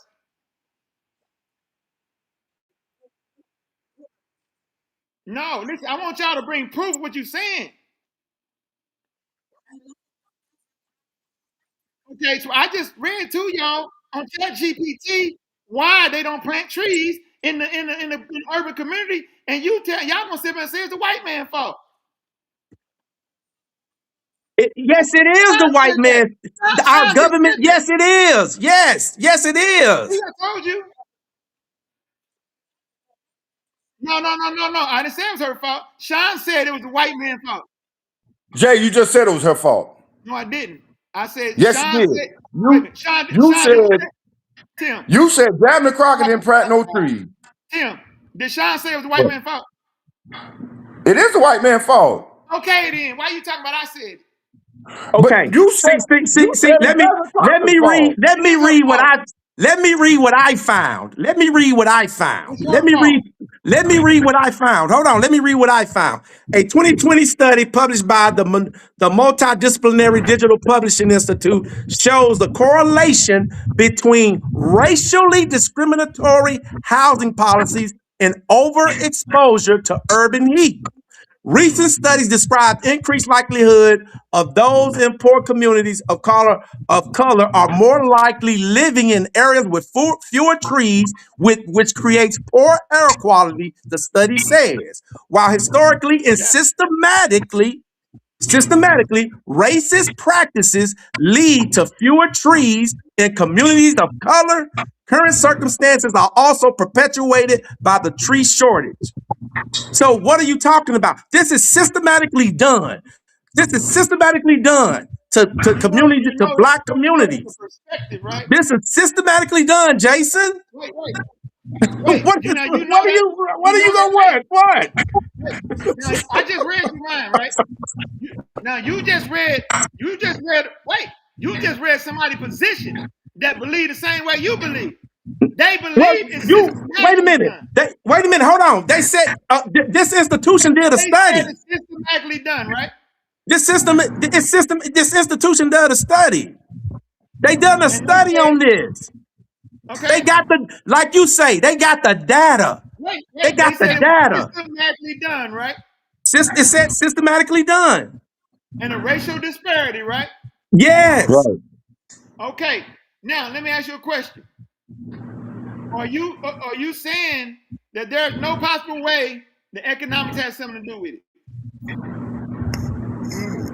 What? Jason. No. The economics doesn't have nothing to do with this. They just not doing it. They're not doing it, Jason. They're just not doing it, Jason. They're just not doing it, Jason. Hold on. It said, I got some more information for you. And I'm going to let you say what you got to say. American Forest, a national nonprofit environmental organization, reports that people of color have 33% less tree coverage than white people in the United States. And poor people have 65% less tree canopy in those wealthy neighborhoods in areas where 90% of the residents live in poverty. There are 41% less trees. I'm giving you data. I'm giving you data. I'm giving you data. Okay, I accept it. Now go ahead. Go ahead and say what you got to say. Go ahead. I accept that data. Go ahead.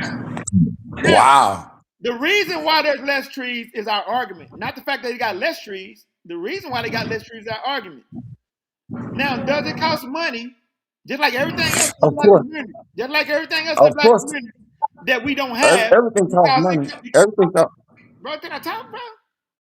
Everything costs money.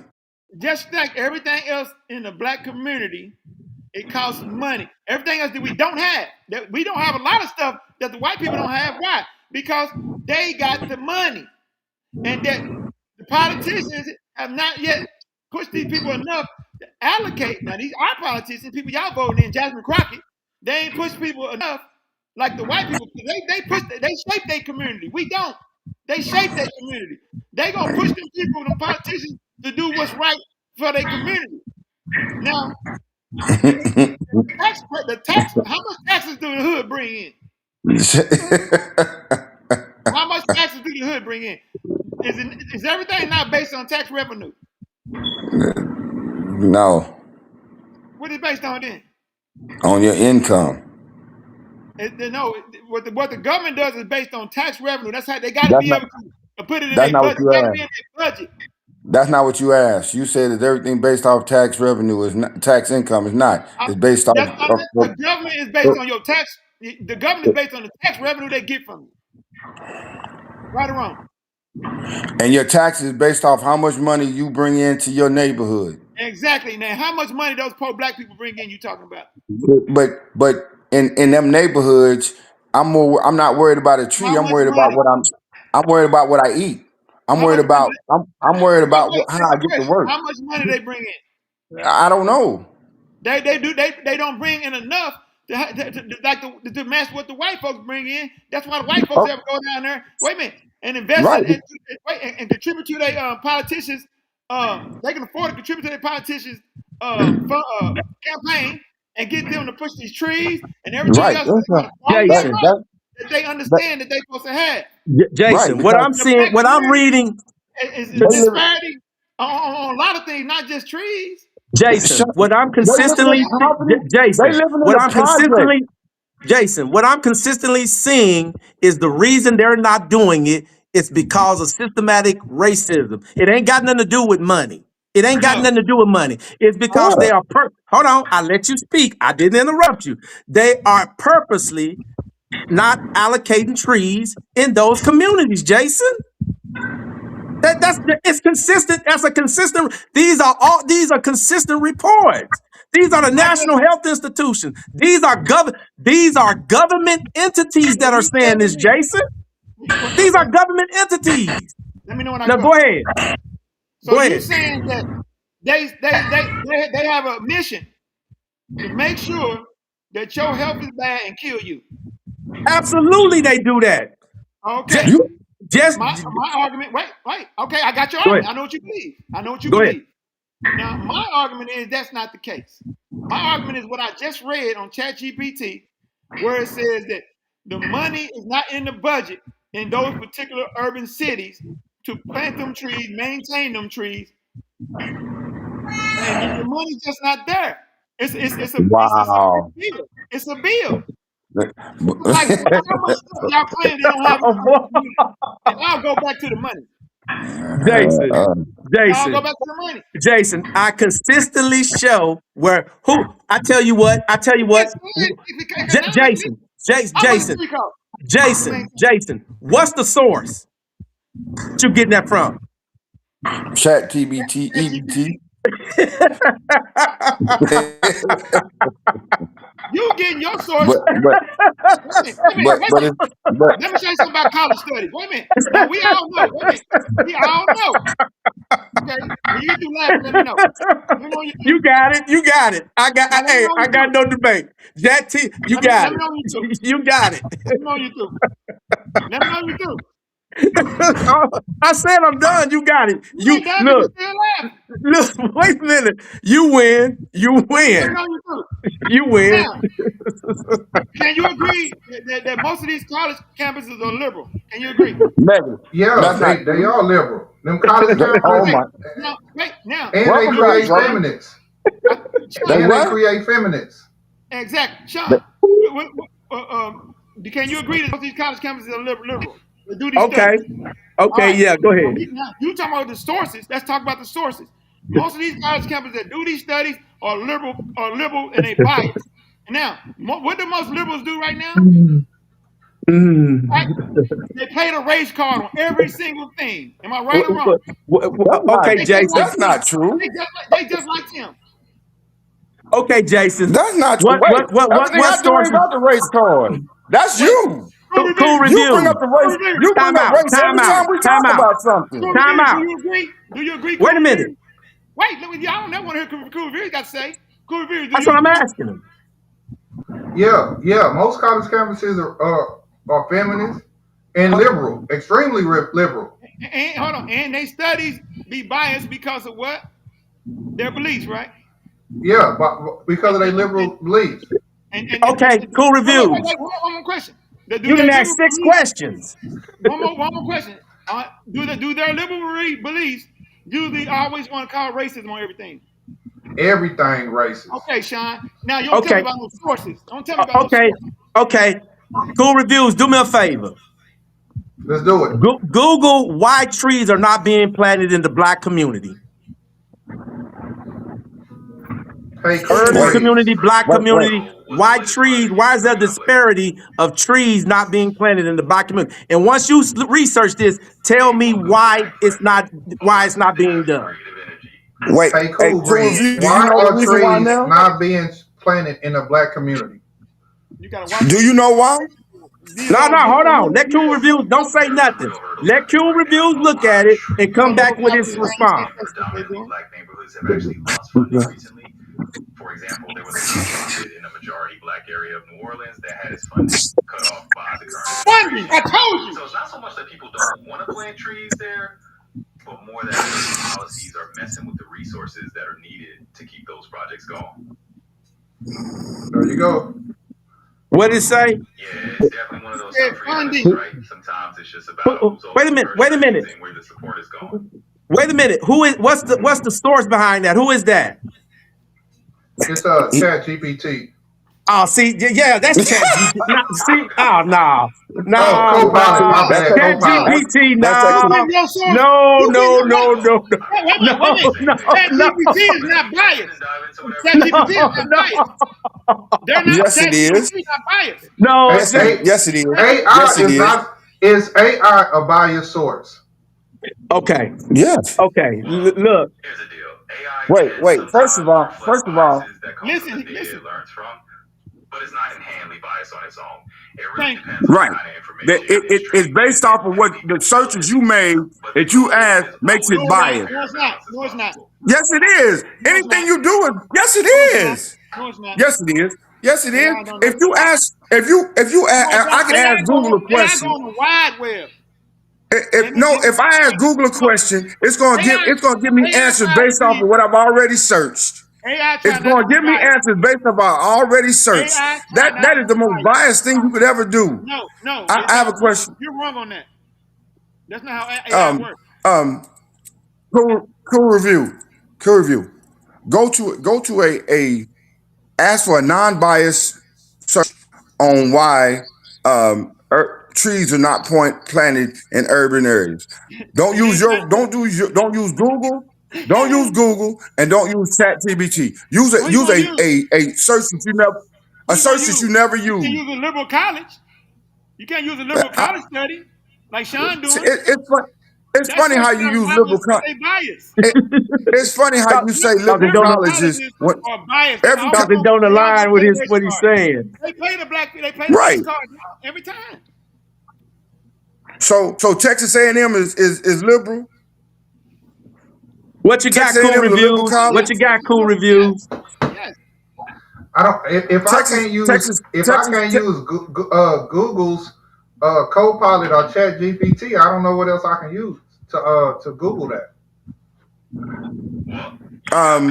you're in good hands. You can always lean on me to look things up and keep you in the loop. So no worries at all. I appreciate it. Hey, ask ChatGPT. That's what I'm here for. Hold on. Just keep the questions coming, and I'll keep the answers flowing. Cool reviews. Ask ChatGPT. Can some of those studies from colleges be biased? Can studies from certain colleges be biased? We're getting way off. Sure. We're getting. I mean, any study can have a bit of bias depending on who's funding it or who's conducting it, right? Right. I agree with that. But generally, the good ones are trying their best to keep things fair and balanced. The whole. Right. I agree with that. The whole point we're talking is systematically racism still relevant. No, that's the whole point. So that's the whole yes or no. And the thing is, that may be some systematic racism. I have a question for you. Cool review. Now, cool review. He done left again.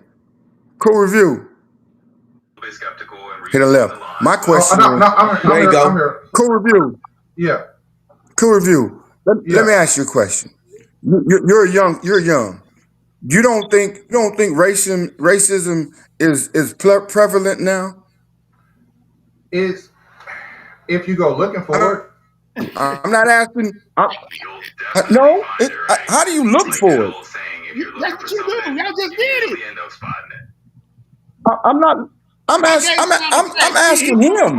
Study and agree what he said. I'm asking him. I'm not asking nothing. I'm asking him. I'm asking Cool Review if Cool Review thinks that racism is not prevalent. It's prevalent, but a lot of stuff you have to go looking for. Do I have to look for it? What? A lot of information is out there, but hold on. Okay, yeah. So let me ask you something, young man. If racism isn't prevalent, why do they still have sundown towns? No, he said it's several. He said it's prevalent.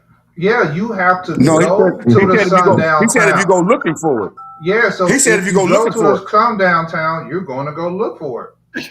Right. I'm not looking for a sundown town. I'm driving from point A to point B. If I'm driving from point A to point B, and somebody told me, brother, if you don't get out of here, you're gonna die. I didn't look for that. It came to me. Do black people do that to white people in the hood? No. Oh, come on, bro. I done seen them black white people take their shit, car window out, get your ass up out of there, give me that money. Jack them and everything in the hood because they come through there. So now they robbing people in the hood. You're talking about poverty stricken. Bro. You're talking about poverty. See, people stealing to get ahead. Okay, white people steal too. Have you ever heard black people white people steal too? What? Have you ever heard black people say they hate white people? Yes. Okay. They have a reason to. No. Don't try to justify it. Just admit they have a reason. That's not justification. That's facts. Okay. Do you got that's a fact. Racist black people? Who? Are there racist black people? No. Oh my God! Oh man, here we go. I know you ain't on that. You ain't on that train, are you? I'm on facts. Oh, black people can be black people can be prejudiced, not racist. Why come they can't be racist? What's the definition? Racist means racist affects your money. Name a black person that can affect your money. Racist means look up the word racist. No. Show me. Look it up. Look it up. That's how I know. I've had this argument before. Racist people affects your in the dictionary. We'll look up racism. Racist affects your money. It affects your income. I can be prejudiced. I'm a prejudiced individual. Every last one of us are prejudiced. Tim, look up the word racist. Tim, if you don't say look up the word racist. Tim, look at the word racist. Look up the word racist. Let me talk. Can I talk? I'm listening. Okay. If you can't find the word racism, I'm sorry. If you can't find the word money, or hey Google. Hold on, money, hey Google. What is the meaning of racist? If you can't find the word money, economy, anything like that in that definition, are you ready to concede? It can also refer to actions or systems based on racial intolerance. Racist term describes a person who holds a prejudiced belief to the race is superior to others. It can name a black person who think they're superior to white people. Who thinks they superior? Who thinks they superior to everybody? Who thinks they superior to everybody? Wait. You mean to tell me black people don't think that we the natural man of the earth? Well, our melanin got power in it, and that's a fact. That's a fact. So we think we are the original people. We are the original people. That don't make us superior. Oh my! People say they are superior. They give all the attributes to black people and say they're superior. Tell me you don't hear no black people saying that. See, my thing is I can't talk to somebody who don't have the common sense to talk to me. Cause what I'm telling you is, after all that we done been through, we still forgiving. After all that we've been through, we're still forgiving. We still want to be equal. Are we racist? No, we're not. He We're just prejudiced. read the definition. He just We read are the definition. we are prejudiced. Okay, hold on. We don't think we're superior. We think we are. We think. Okay, Can I ask you a I'm question? listening. I'm quiet. Can you admit that you were wrong about the definition? No, you got to look up the word "ist." What the suffix "ist"? He just looked it up. Like scientists, specialist means that you you have something more than everybody else. Means you are superior. So you We're not. make up your own definition, right? Okay. Yeah. Yes. I read the definition. Just read the definition, brother. It said that we are superior. We're not superior. We don't think we're superior. I know a We're lot not. of black people think they're superior. You might know a few people. I know a lot of black people think they're right. superior. No, you know people. You don't know a lot of people. You know people. Okay. You know people. Does Umar Johnson and all his followers? Wait. Does Umar Johnson and all his followers think they're superior? Who? Does Umar Johnson and all his followers think they're superior? They think that black people are kings. Superior than white people. Okay, Umar Johnson. I give you that. Yes. Do you think? Okay, so the nation Islam in America, do they think they're superior to white people? No. You ain't read their material. What do you mean? I sit and talk to Muslim people all the time. You read their book. I said the nation Islam, not Muslim. The nation Islam. I talk to Muslim people all the time that belong to the nation of Islam. I didn't say Muslim people. I said they Muslims. Huh? They Muslims. Farrakhan, Malcolm X. Oh my. Okay. All right. Malcolm X. So Malcolm X thought he was superior. Bro, yes.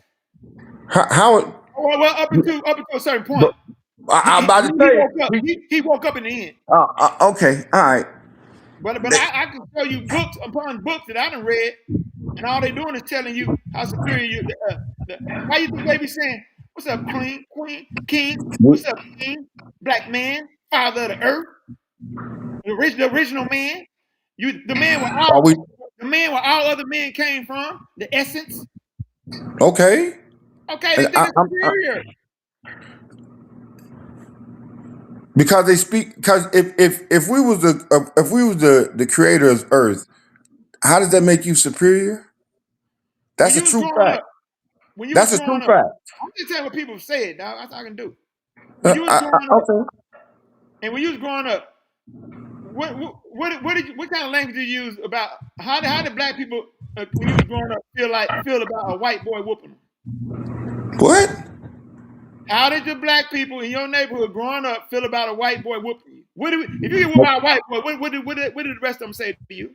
I grew up in an all-black neighborhood. Oh, okay. Well, you wouldn't know.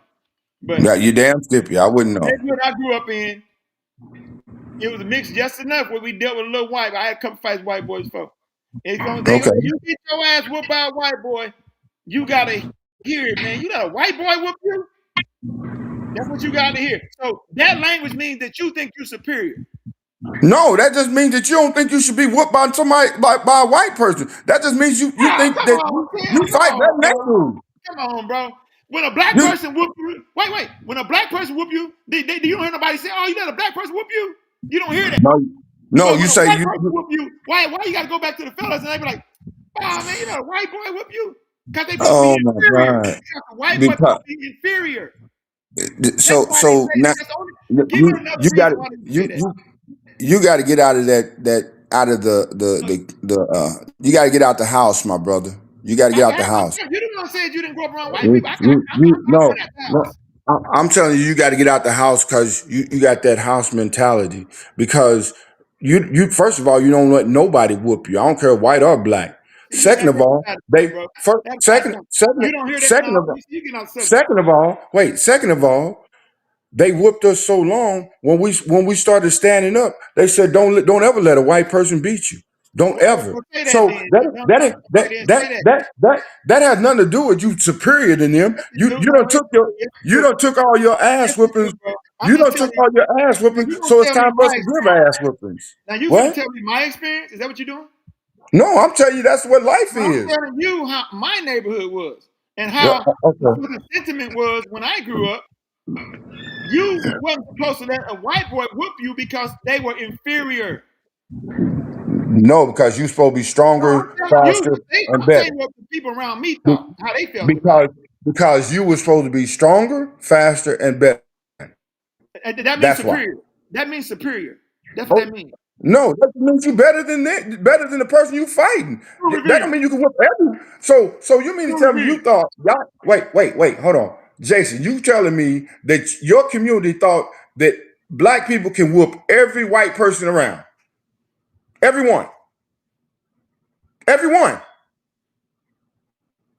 Is that what you're telling me? You see that? You see that? You see what's on the screen? What? Cool reviews. He got it mute. He got us mute. You didn't answer my question. You think in your neighborhood, y'all thought y'all was supposed to beat every white person on that came in front of you? Yes, because we thought That we don't were even make superior. sense.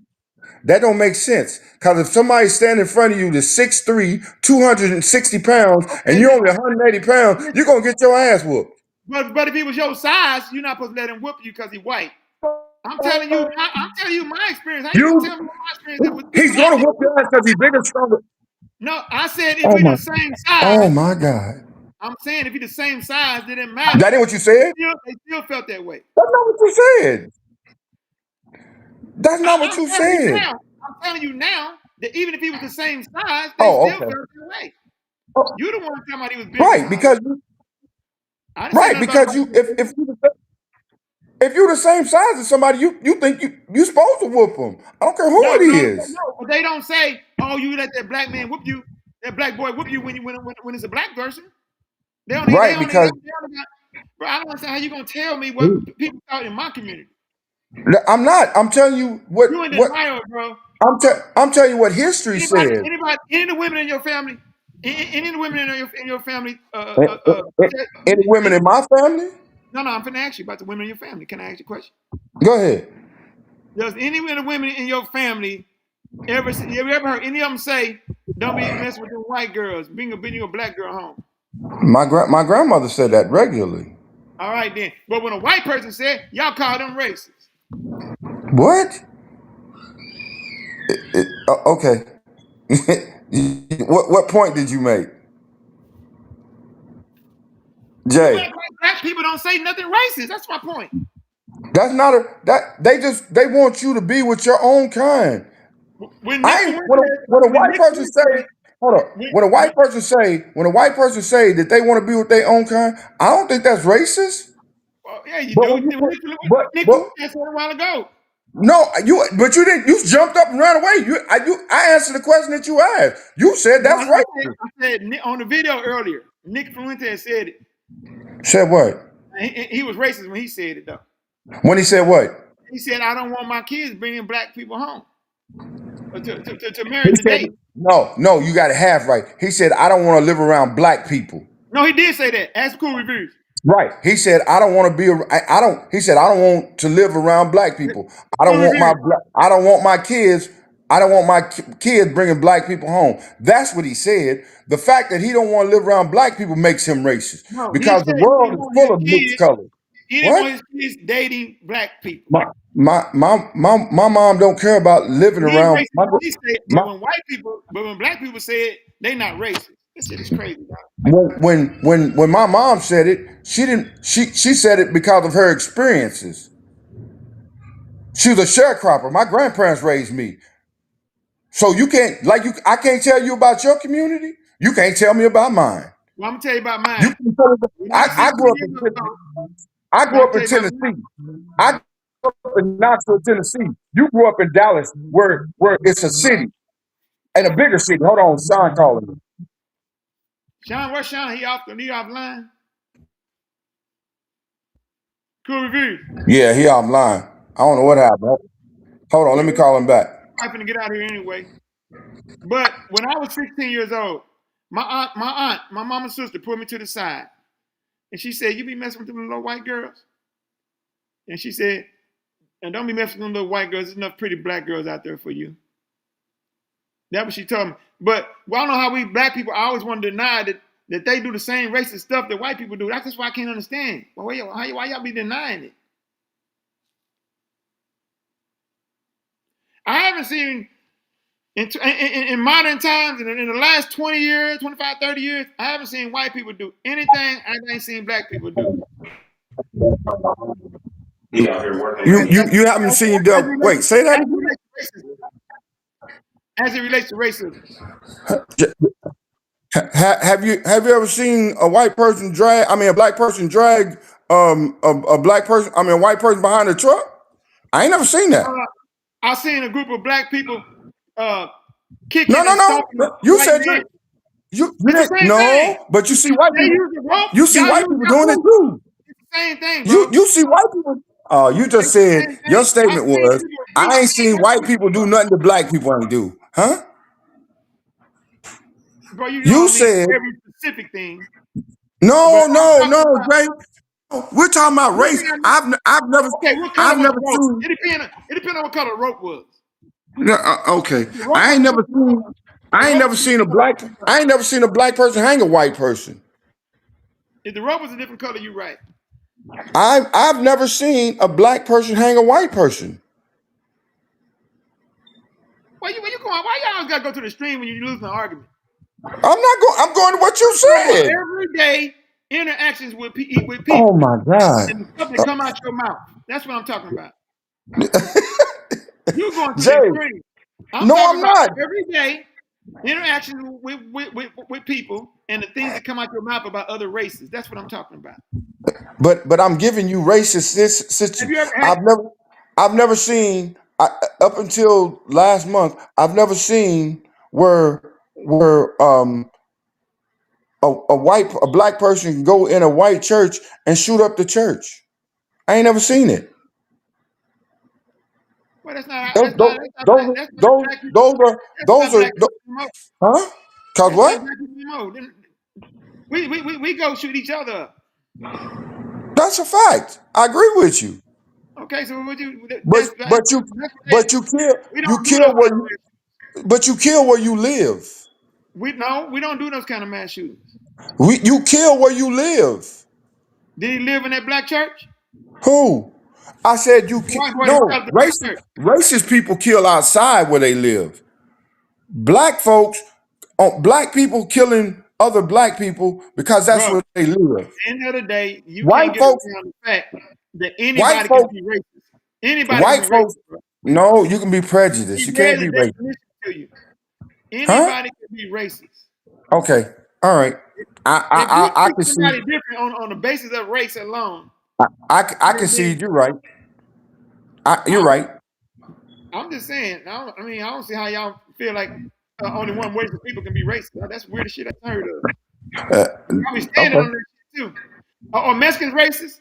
You asked the question, I answered it. You say other races can be. You say other groups of people can be racist. Okay, I agree with you. No, I'm asking a very specific question. Are Mexicans racist? I don't know. Oh my God, dog, you killing me, dog. I'm answering the question. What you want me to lie to you? So now you didn't grow up around no Mexicans either. That's what you telling me? I ain't grew up. No, Jay. I grew up in I was born in 1965. Okay, well, my scope is I different. didn't grow up around Spanish people. Huh? That's why you can't be the authority on this topic. I grew up around all these races. You grew up around people who had a prejudice. You grew up around people with prejudice. White, Mexicans, all that. Okay. I grew up around these people. Right. So I didn't get to hear and see, but it was something you claim you ain't get to hear and see. You arguing me about something that you don't know nothing about. I grew up in Knoxville, Tennessee. It's 80% white. I just grew up in a white neighborhood. That don't mean I didn't hang around. I mean, go around white people. You the one said you didn't grow up around them. No, I said I didn't grow up. You asked me if I grew up around white people. I said I grew up in an all black neighborhood. You didn't say if I didn't intermingle with white folks, because black schools played against white schools. Black schools played against white schools. I got bused. I got bused in my 7th grade year. I got bused to an all-white school. Okay, and what All happened white. after that? How was that? It was racist. Huh?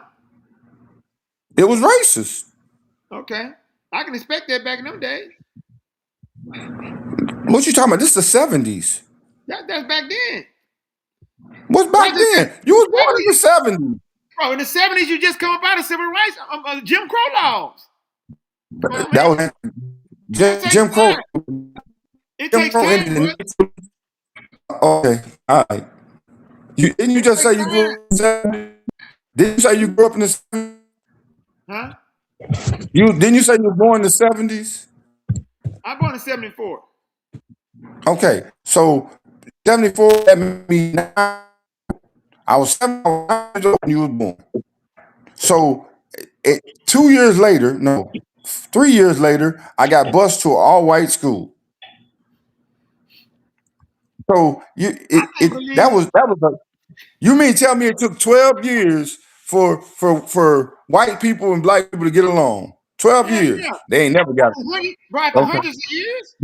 You're right. You're right. They still don't get along. You're right. They still don't get along. But we can't blame them. Your people get No, we along. can't. No, we can't. No, we can't. Your As people a whole. Your people What? My people are what? Why are liberals my people? Because that's your I don't people. agree. I don't agree with every. I don't agree with every.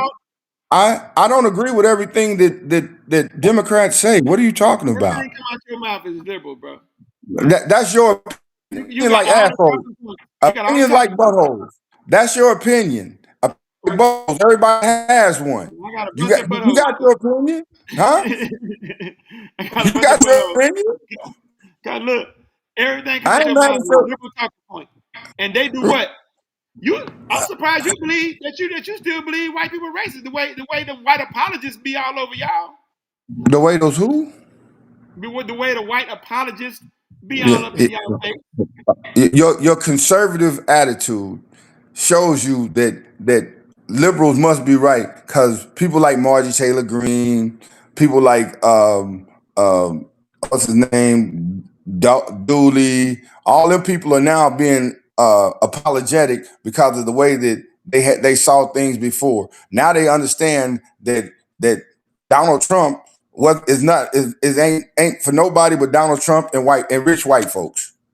That's it. So you can keep your ideology, but mine makes sense. So what'd you say that Jasmine Crockett did for her district? What do you mean what she did for her district? What legislation, since she's been a representative, what legislation has she presented? I don't live in Dallas. I can't tell you. But no, she's in the Congress. She's in the U.S. Congress. So what legislation has she presented in the U.S. Congress? What do you mean? What do you mean? What legislations have she represented? Representatives and senators, they present legislation to the as a whole. As a whole, no. You can have one representative. Democrats as a whole have presented numerous policies. You can't pass policies if you're not in charge. You can only bring them up. No, but what's the word they use? Okay. What's the word they use? Cool Reviews. What's that word they use when one particular politician came up with that bill idea for that bill? They passed the bill. They put forth the bill. No. It's a word they use. Anyway, one politician can come up with their own bill. Why you think they say Biden was responsible for the 1994 crime bill? Because his name was the biggest, was the forefront. It was a bipartisan bill. No, he drew that up. Him and it wasn't just him. It was him right now on how the government works. It was him and a Republican that put the bill forth. He just championed the bill. Okay, all these bills start with one person first. That's not true. Bro, one person comes up with an idea and they bring it to their colleague. What do you mean? No, that's not always true, Jay. What happens is So you saying that they telepathic and they can walk up at the same time with a bill? That what you saying? Wait, two people can get together and say, let's come up with a bill that represents our people. 4 people can do that, but one person has to Are you be. denying the fact that sometimes representatives and senators draw up their own bill and then present it to their colleagues? No, I'm not denying that. That's true. Okay, what bill has Jasmine presented? I don't follow her like that. She ain't done nothing, dog. Nothing. I don't follow her like All that. she do But is talk racism and act Yeah, ghetto, and she ain't even from the hood. how does she act ghetto? Tell me how she acting ghetto. What makes her ghetto? She talk ghetto all the time. You don't know what ghetto is? Tell me what she said is ghetto. She act just like Bumquisha. That's a lie. She act just like Bumquisha. That girl does not sound classy. It's funny. She don't It's sound funny. classy and professional at all. There's nothing about her sound professional. So name a person that sound classy. You talking about that's in office? Yeah, name a person that's classy. Marjorie Taylor Greene. No, Lauren Boebert. Because she's gonna whoop Jasmine ass. No, Lauren Boebert. Oh, you trying to tell me nobody else got professional? I'm trying to figure out what the class is. What you say classy? Are you telling me nobody else got class?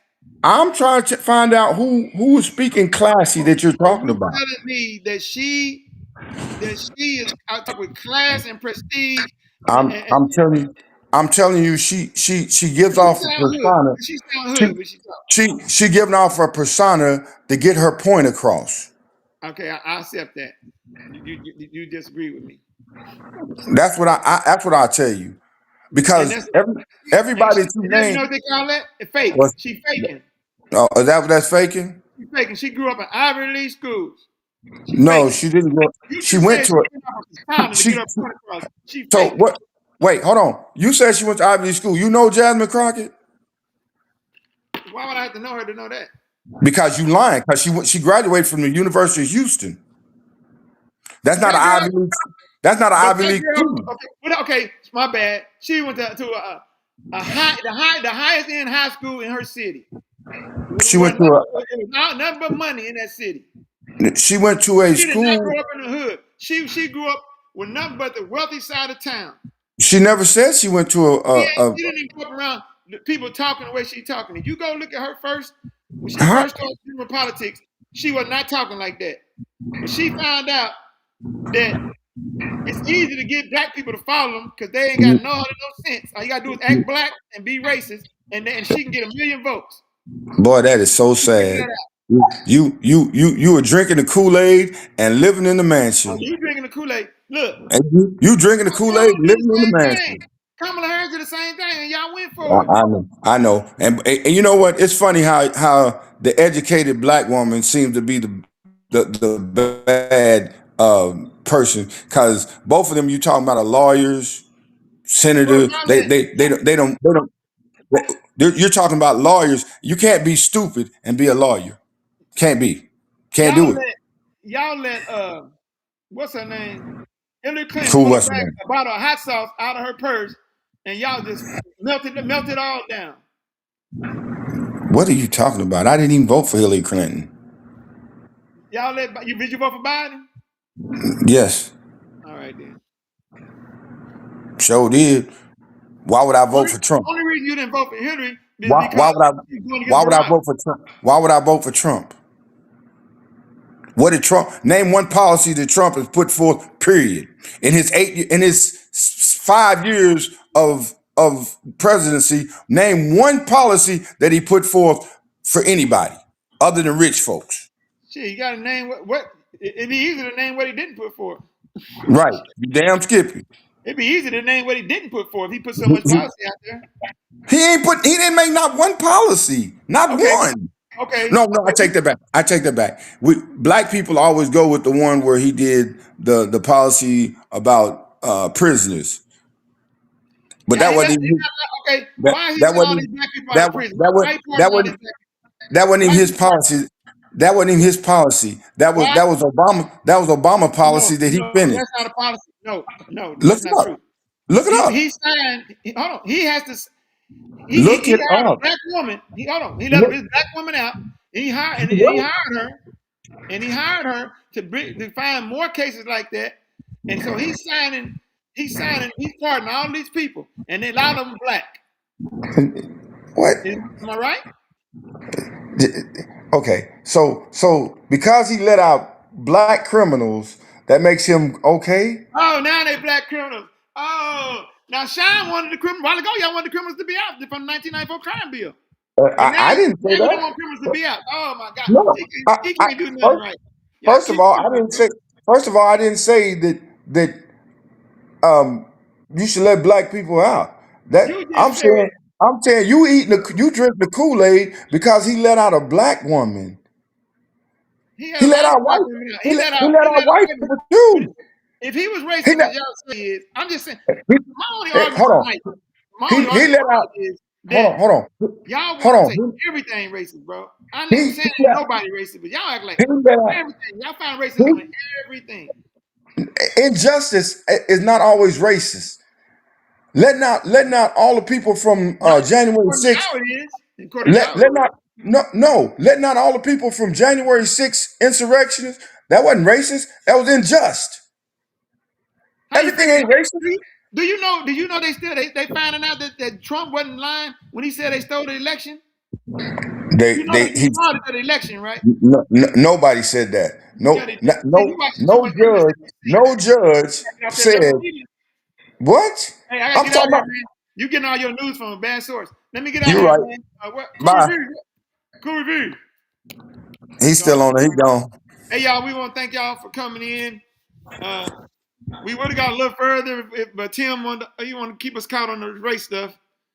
So next time, hopefully we get to these videos. And thank y'all for tuning in. We normally do this on Wednesdays around 8 to 8:30. All right? We'll see y'all next week. All right, Tim, I'll see y'all, man. All right, peace.